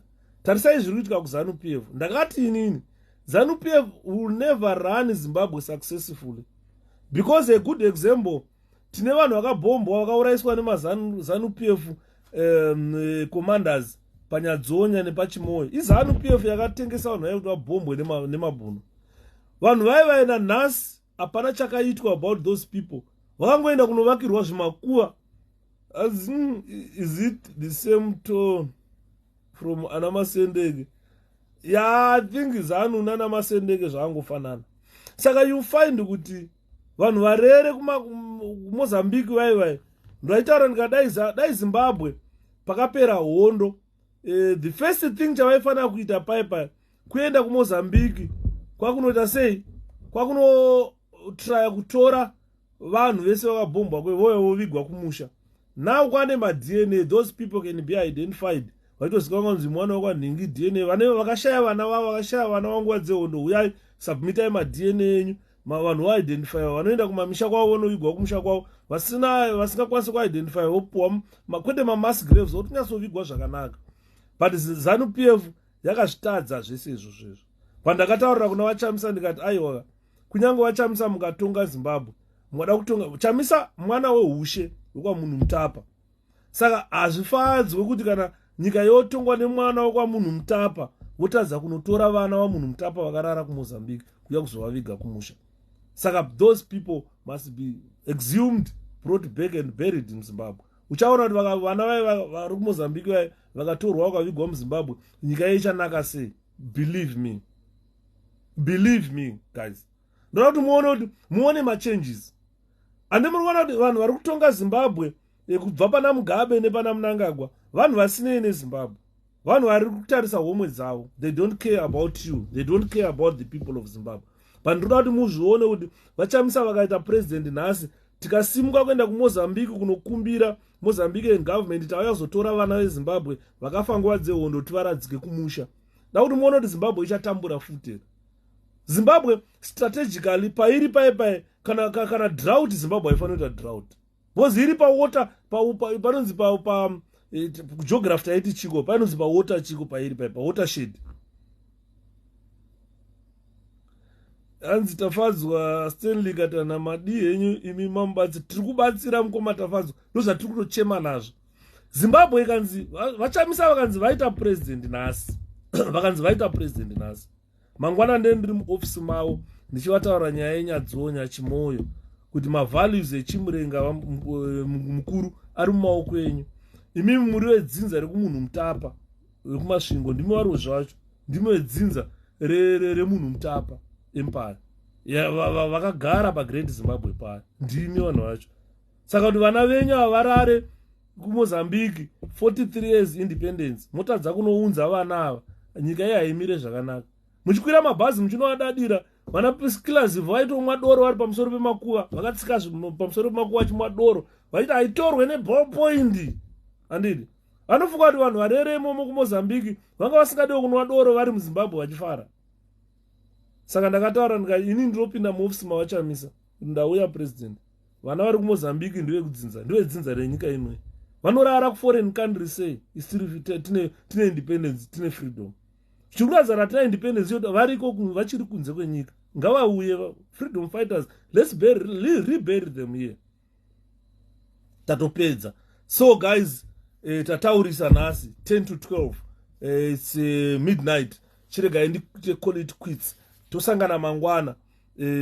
Mangwana patosangana, hanzi chitiri mukoma wangu Zimbabwe yakudawo munhu ane tsitsi nerudo sezvamukutaura izvi. VaChamisa varipo, mukoma tafadzwa varipo, president tinawo zvechokwadi, leader tinaye. Chakudiwa kunyevenutsa mwoyo yedu vana veZimbabwe, totora Chamisa togadzika, toenda kuMozambique, tonotora zvitunha zvedu toya nazvo kumusha. Vanhu vovigwa. Kana pane vanhu vari kufila kuti vaive nehama dzaivepo, vanoda kuita maDNA, tiripo. Ini am a forensic scientist. I can offer voluntarily to do my DNA vanhu vaive. I am a forensic scientist. I can extract that DNA. I can interpret DNA. Panongodiwa laboratory chete inenge iripo apa tichita ma DNA edu. I can volunteer to do DNAs for those bodies vanhu vakabhombwa vakarara kunyadzonya. I'm here and that I can do voluntarily. I don't need to be paid to do national duty. Ndiripo, I'm volunteering kuti kana vanhu vari kunyadzonya nekuchimoyo vakaparara vaya kana pachida kutwa DNA ndipei ndiite DNA yacho. I am here. I am a forensic scientist. I can extract DNA. I can interpret DNA. I can tell you the results of DNA nas. Saka ndiri kuti nini kana pane hama dziri kufila kuti dzine hama dzakaparara panyadzonya nepachimoyo dzakabhombwa vanoda kuzoita DNA, we compile. Vanhu vaiva, they need to be compensated. Ndakataura ishe yekumaTebeleland. Vanhu vamwe, kune vamwe vanhu vasika understand what happened in maTebeleland. Isusu taivepo takanga takura. Yanga isiri nyaya yemadissidence iya. But yanga iri nyaya yeZapu neZanu zvichirovana. Tusvika to this extent yekuti vanhu mandevele vanofunga kuti mashona ndo akatiuraya. No, maitove ndi mandevele vaitouraya vanhu. Vaitouraya mandevele vachizviti veZanu. Vana inosinkala vaya. But that must be a closed chapter now. Kana vachamisa vachinge vapinda, we need a board of inquiry in maTebeleland. Vanhu vese vaka-affectwa negukura hundi. Uyai. Vachamisa vanenge vapo, we put a board of inquiry ikoko. Vanhu vouya vachitaura zvakaitika. Hama dzevakaparara. Vanoziva pane makuva vanhu vonofukurwa. Poitwa ma-DNA vanhu voiswa kumamisha wavo vanhu vonovigwa zvakanaka. Ma-mass graves afukunurwe. Ma-affected families, ndaitaura nemumwe mufesi wandakati ndini president weZimbabwe. Ma-affected families ese ane vanhu vakapondwa nguva vanoda kuripwa vanhu vaya. Nogona kuwapa mombe tu pamusha kuti ayo tauya pano pakafa vanhu vangani vairi vakaurawa negukura hundi nemasoja. Ndianani ningi vari munoziva here pavakafusirwa aiwa hatizivi kana pane mass grave tofukunura toita ma-DNA vapedza toendesa mombe mbiri kuti tine utsitsi neurombo nezvakaitwa nehurumende yaivepo. Izvi hazvifaniri kuve zvichidzokererwa munyika yeZimbabwe. Toda kugara nerunyararo. Vanhu vokombanzetu kana mvura kunaya inonaya. Kana mvura kunaya inonaya nokuti Mwari vanenge vakuona kuti kwauya vanhu vakuda kuti nyika ifambe. Nyika yeZimbabwe haisi mudevele nemushona. Inyika yemaZimbabweans yekuti tinofanira kubatana tichita chinhu one. Wakaona magararanda vanhu vemuno muUK. We have learned something in this country. Kana uchibva kuStockton on Tees, even team yebhora chaiyo munhu anogara kuMiddlesbrough asapote Manchester United. Vandoshamisika kuona munhu mutema anogara kuMiddlesbrough aisapota Manchester United. Vandoshamisika muno iwe. Do you support Manchester United? And you are a glorious supporter. Vanokuti you are a glorious supporter. Munhu wemuno Middlesbrough muno anosapota Middlesbrough United. Vane ziground 45,000 seater rinozara every week vachinoona bhora. Avasapote Liverpool muno. Avasapote Man City muno. Vanhu vemuno vanosapota Middlesbrough United. Vanhu veMan City unovaona kuManchester. Ukaenda kuManchester ndikonoona vanhu vanosapota Manchester City. Ukaenda kuLiverpool haufa kuona munhu weLiverpool aisapota Manchester City. No. Endai paNewcastle apo wakapfeka jezi reLiverpool. Unorohwa. Newcastle unorohwa. Ukapfeka jezi reLiverpool. Ndakamboenda apo Liverpool ichitamba neNewcastle ndikazopesana ndatenga bhachi kupfeka bhachi kuhwanda. Pese pandaingofamba pamwe ndaitsikwa pamwe ndaidhumwa changu chapwanyirwa bhodhoro mumusoro. Vandoshamisika kuti kuAfrica kune vanhu vanosapota havana matimu ebhora here kuAfrica. Vandobvunza kuti iwe kuAfrica kwenyuku hamuna matimu ebhora but tinokuona muWorld Cup masana Senegal wachitamba. Why do you support Liverpool? Why do you support Manchester United? Support timu yako. Saka kadhati kokaike kuti nzvimbo yenyu ngaidevelopwe ndozvatoda kuita. Asi kufa chaiko unofa munomu kufa. Ndakatenga bhachi kuNewcastle ndikapfeka ndikavhara. Chakuradza picture yacho ndakapfeka ndichivhara jezi reLiverpool. Ndatadza kufamba muNewcastle. Andiona. Saka we want kadhati kako kuZimbabwe. Kuti kana vanhu vachibva muKaroi region yavo ngamuvakwe stadium yekuti vanhu vemukaroi vanofarira timu yavo yemukaroi. Kana inzi inopinda mupremier league, let the people of karoi sponsor their team ipinde mupremier league. Kana timu yemuchinho ichinzi apinda mupremier league, let them support their team ipinde mupremier league. Aikona kuti munhu wekuharare wekuchinho anosapota dynamos, munhu wekulupane weku anosapota highlanders. Aiwa, regai vebulawayo vasini itimu yavo yemubulawayo. You have your team kulupane ikudze isapote. We want to do that in Zimbabwe. Andini mona saka ndingaramba ichitaurisa wakomana dzate no it's 4 o'clock tane 4 hours pano. Regai nditi good night. Ndiri hora vakomana, ndiri hora rembanje vanogara mudiri ho vakomana, vanogara mudiri ho, diri hora rembanje vanogara mudiri ho, usatambe navo vanogara mudiri ho, diri hora rembanje mudiri ho, diri hora vakomana. Good night, morara zvakanaka naye. Mangwana kuseni ndichatombopia kuseni chimboda kutry kuestablisha ndingakwanisa kutaura na Ndara Thomas Mapfumo here kuitira kuti tikwanise kuvawana mangwana. Ndatenda atete Cleo. Good night, morara zvakanaka naye. Hanzi ko wakangodi kutenga chero sheti? Ndakatenga riri bhachi kwaitonhora. Ndakatenga sheti ndaibvunza nechano. Plus ikajezi kaino mbachi unenge wakanyatsokaviga vaoneka red kaika. Newcastle onora iwo unobayiwa nemapanga. Ndiri hora vamukoma Sylvester. Thank you so much Sylvester Taruinga. Thank you mukoma wangu. Ndiri hora vakomana, ndiri hora rembanje vanogara mudiri ho, komana vanogara mudiri ho, ndiri hora rembanje nogara mudiri ho, ndiri hora vakomana. Good night, morara zvakanaka. Handi kuda kuuya munouya mukoma idi, munouya hapana chinotarisa kuuya. Nyika ino takazvarwa kuRhodesia.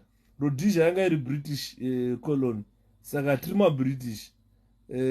Nditorewo mukoma. Thanks evidence muanzi morayo for free banguru. Unofira mahara hauko kuNewcastle you die. Saka regaititi good night guys. Morara zvakanaka. We meet tomorrow. Night.